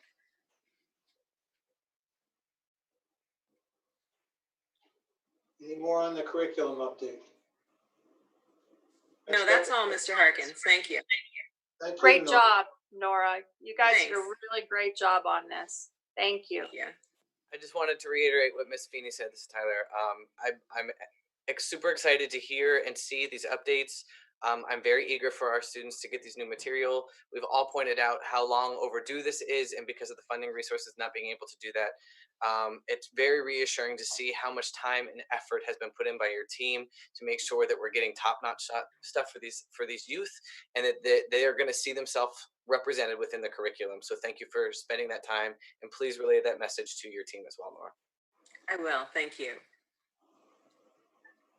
Next up is a banking RFP matter with John Kuhn, Controller. Hello, everyone. I promise I'll try to keep this as unexciting as possible for you. But to recap what we kind of talked about a couple months ago when we brought this up, is that we do majority of our banking currently with PNC Bank and have for a long time. And for a long time, we were kind of tied to them through our swap agreement, and it just wouldn't have made sense to do any changes to our banking services. So last year, when we terminated our swap agreement, that option became available, and it came time to see what else is out there. And I'd have to say that I think we've been very happy with PNC services over the years, and their tools are very easy. Including the swap agreement? You lose a lot of money on that? Yeah. Well, I'm more talking about day to day and getting attention when we need it, kind of thing, getting answers to problems. That's kind of what I meant, or at least since I've been around. I haven't heard any complaints and haven't witnessed any poor service on my end, though they have moved a lot of our relationship management from Erie down to Pittsburgh. But again, we haven't had a lot of issues with our relationship management.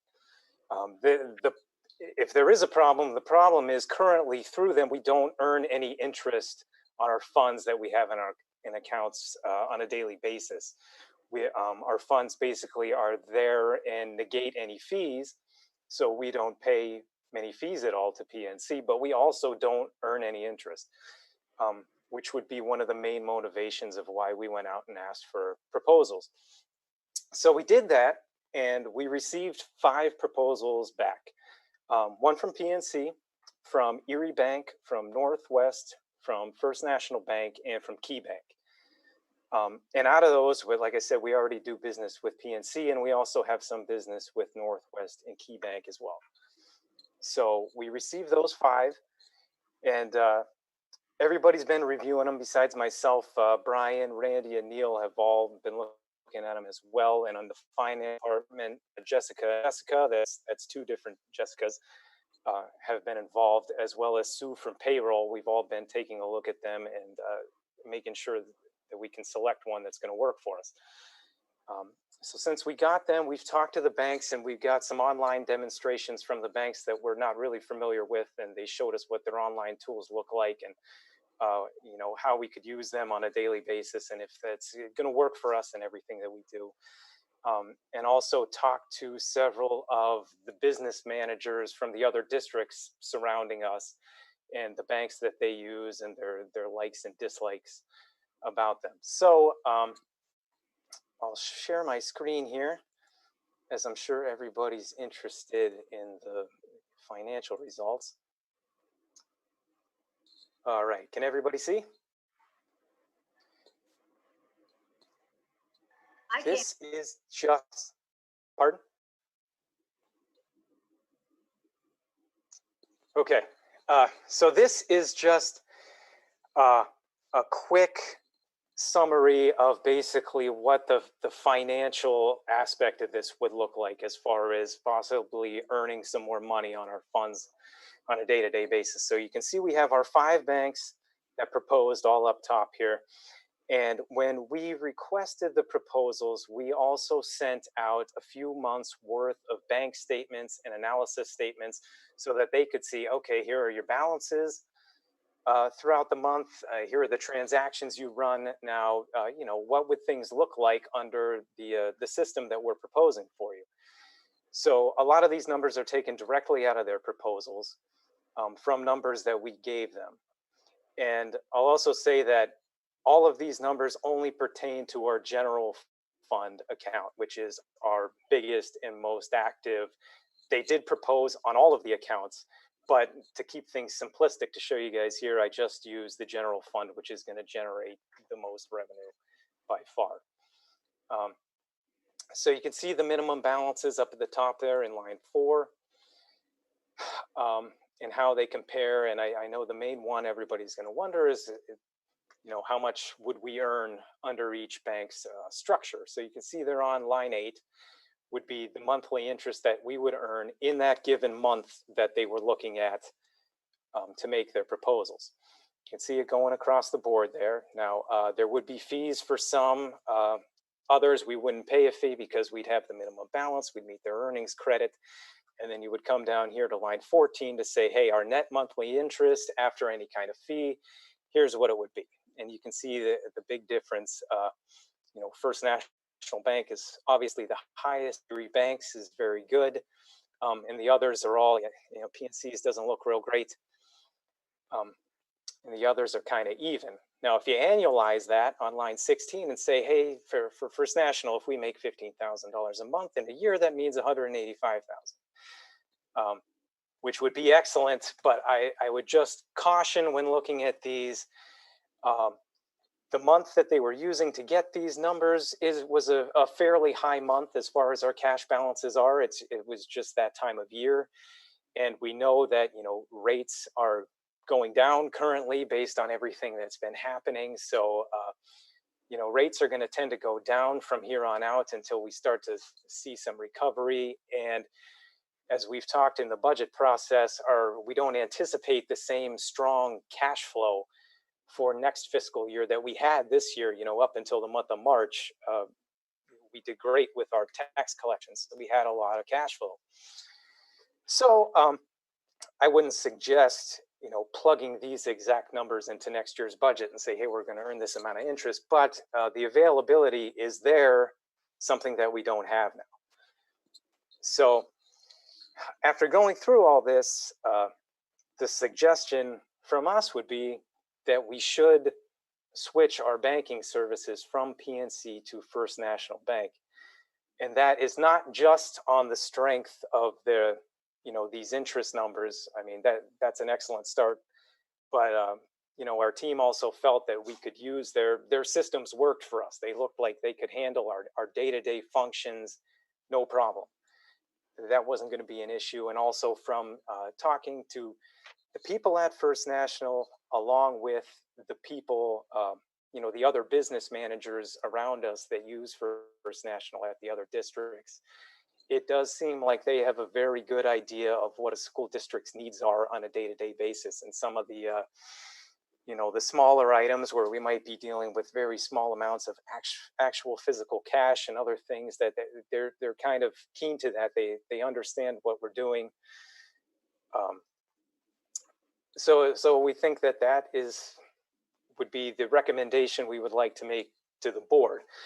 Now the proposal would start, the contract would start on July 1st of this year and would go to June 30th of 2024. And at that point, we could reevaluate if we feel things aren't going well. But from everything I think we found out over the last month, that it would seem to be a good move, a move in the right direction.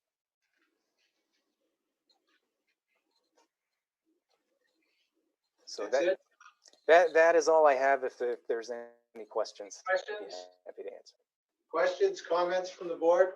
Yes, I have a few questions for John. Go ahead, son. I thought our surplus funds generally go back to the state in some kind of a fund.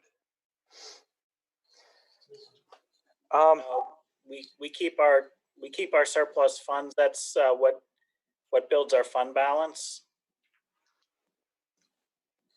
We put those in CDs and things like that. I thought there was some correct. Bank with the state where they paid us a rate. Yeah, we have investments with PNC. This proposal wouldn't be moving the investment piece. So we actually, it's John that takes a look at our cash flow on an annual basis and shifts a chunk of it that we don't feel we're going to need for a period of time into stack CDs, so that we can earn additional revenue there. This would add another layer at the lower level where we try to keep our operating cash in the bank account. It'll allow us to earn interest on that, and I think bottom line, we're going to be able to generate about $150,000 to $200,000 more a year in interest earnings. And when it says, we've got these minimum balance requirements, First National is about 4.3 million. This GF interset rate, that's general fund. Probably, right? Yes. That's 1.05. Is that's what they would pay us on our money? Correct. Yes. Or at least that, yes. But do they pay us 0 on the 4 million too? Or do they pay us the 1.05 on the 4 million? Yeah, I think it's 0.5% on the 4.2. Isn't that correct, John? Correct. It's a little different structure. PNC structure basically has that high minimum balance where they don't pay interest. So this would lower that, and so we would increase the interest. And the PNC fee for this one account is $3,000 a month? It would be under for years. No. This is actually a new structure that PNC proposed, not the structure that we have right now. Okay. So with the structure we have now, our accounts just do not earn interest. Basically, they just negate fees. Here, these accounts, they'd be put in interest-bearing accounts, but we'd also be, have to pay the allotted fees each month, which in this particular month, the fees were higher than the actual interest earned. Okay, well, PNC's telling us they don't want our business with that kind of a quote. But here's what I want to get on this, and Tim would be the one who could get this. I want to see what First National PNC wrote in mortgages in the city of Erie in the last year. We're getting redlined by some of these lenders, and we got to play hardball here. If First National isn't loaning money in the city, we want to talk to them about it, because you can't keep up your real estate values if you can't get your properties financed. The other question I have, did you also price payroll services? That's something we probably should take out of house. Was discussed? That has not been discussed. How many people have dedicated to payroll? At the moment, I think we have 2 professional staff and 2 secretaries. 4 people. 4 in total. Wouldn't we save half of that money if we took it out to a well-established service like ECCA, which does my little tavern payroll, but they also do school districts around here? I think that's something we should outsource. We can take a look at that, Mr. Nichols, but just to tell you my experience, even going back to as an auditor in Fairview, when they actually did that, the school district payroll with the different bargaining units and the different pay structures throughout the district are so complex that typically, you're not able to save the money to take it out. You're losing maybe a person to actually process payroll, but you still have all the individuals that need to work on the timesheets and go through all the different things that happen every month. So, I mean, we could certainly take a look at that, but my experience in the 4 districts that I've worked with, either as an auditor or as a business manager, CFO, is that it's never been cost effective. And to congratulate you on this effort. I mean, this has not been done right in several years, or if ever. No. And it just shows how things can go when you let things go like that. They take advantage of you, and this is a real impressive improvement. That's all. Thank you. Anything else for Mr. Kuhn? Thanks, John. Thank you very much. Mr. President, Mr. Wachter? one thing I wanted to note was that the school code does require that the school board designate the depositories of the school district. So we will need an item for supplemental for next month, next week, to make that determination. I can put a resolution in place, but I will need a list of all of the depositories that the school district will be using come July 1st to include that in the resolution. You on that, Brian and John? Sounds good. Thank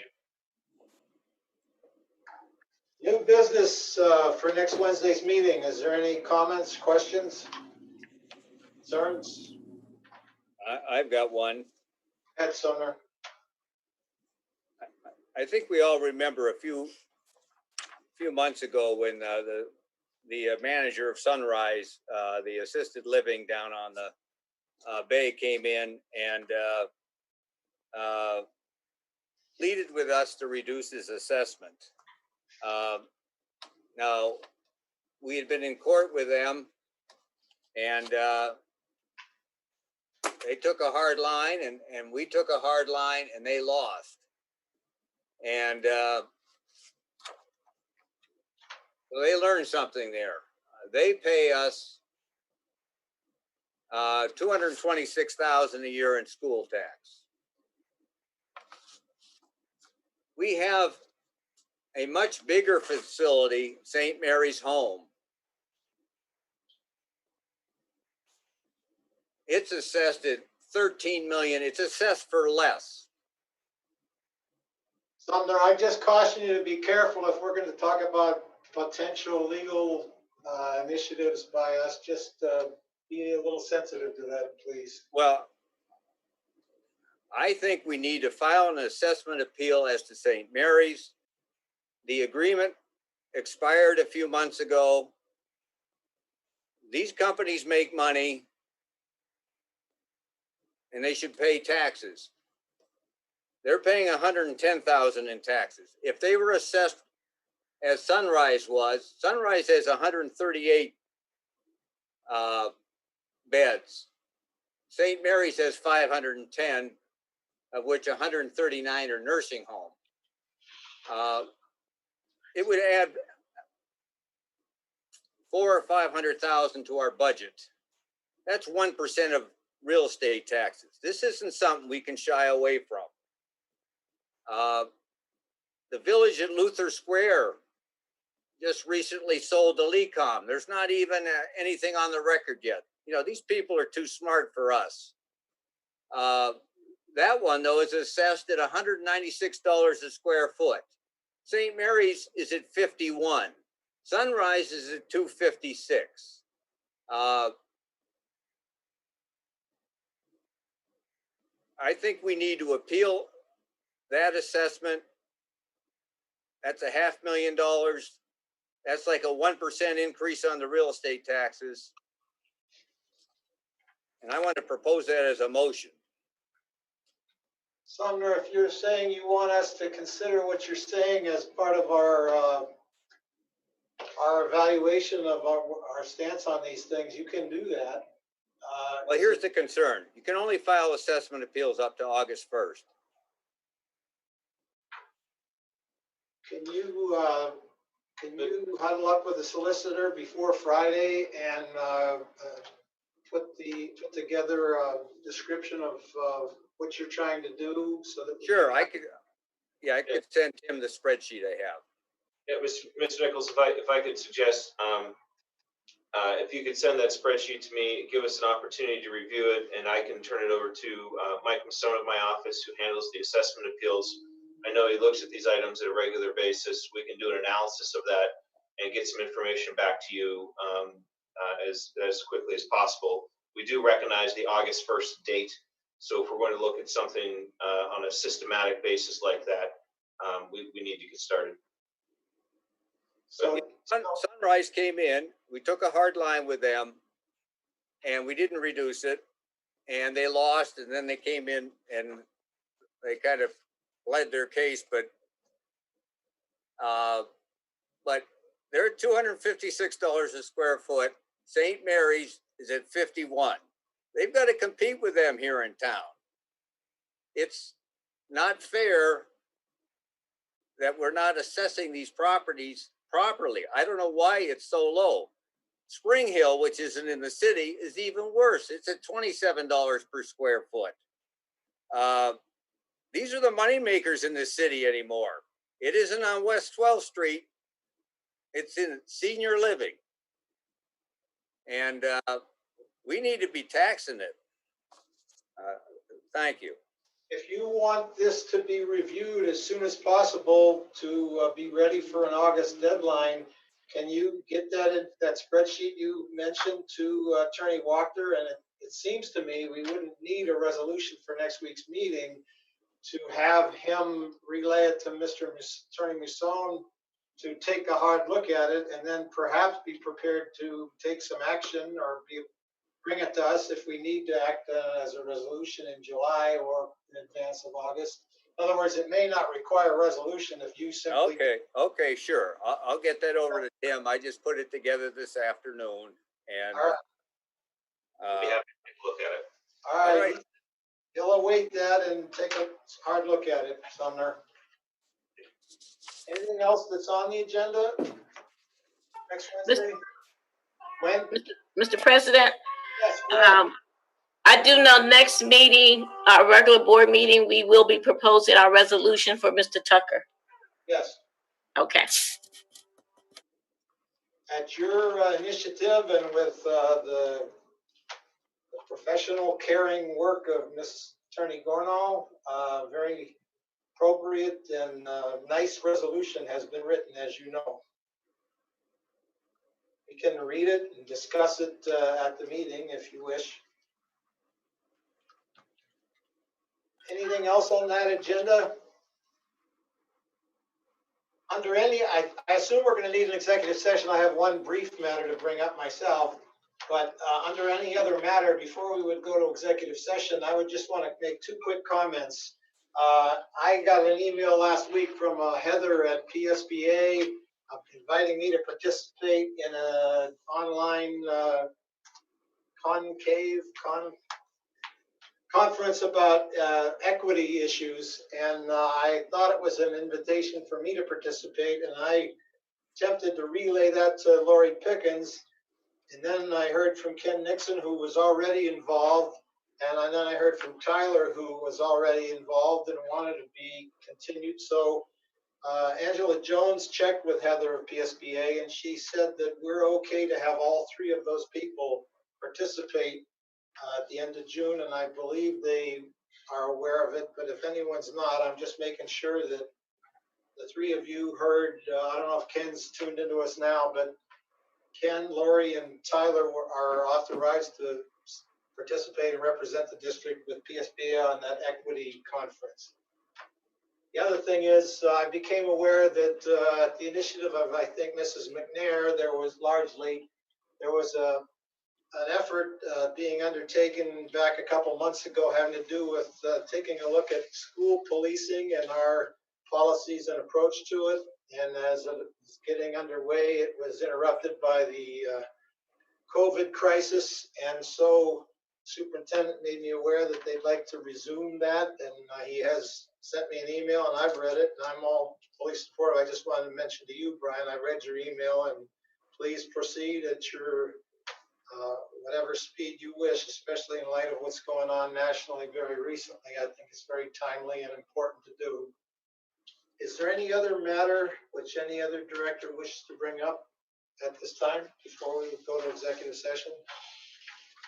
Mr. President. Mr. President. Yes, Gwen.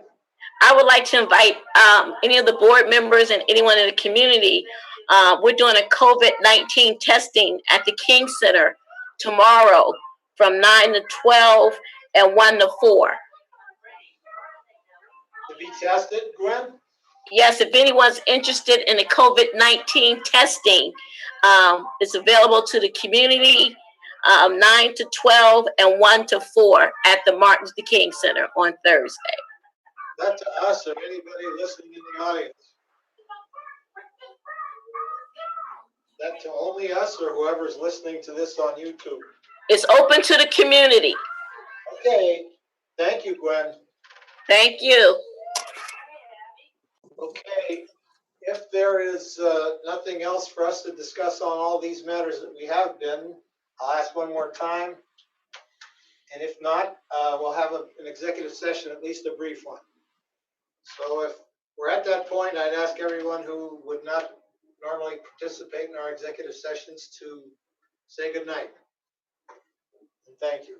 And I do want to say that I'm impressed with, and I continue to be appreciative of, the adaptability ability of our superintendent, his staff, and all the district employees for their adapting and adjusting and responding to these unprecedented situations and leading the way, I think, compared to many area districts, and doing such a fine job. And I'll throw in on the board too. The board has been very adaptable and flexible.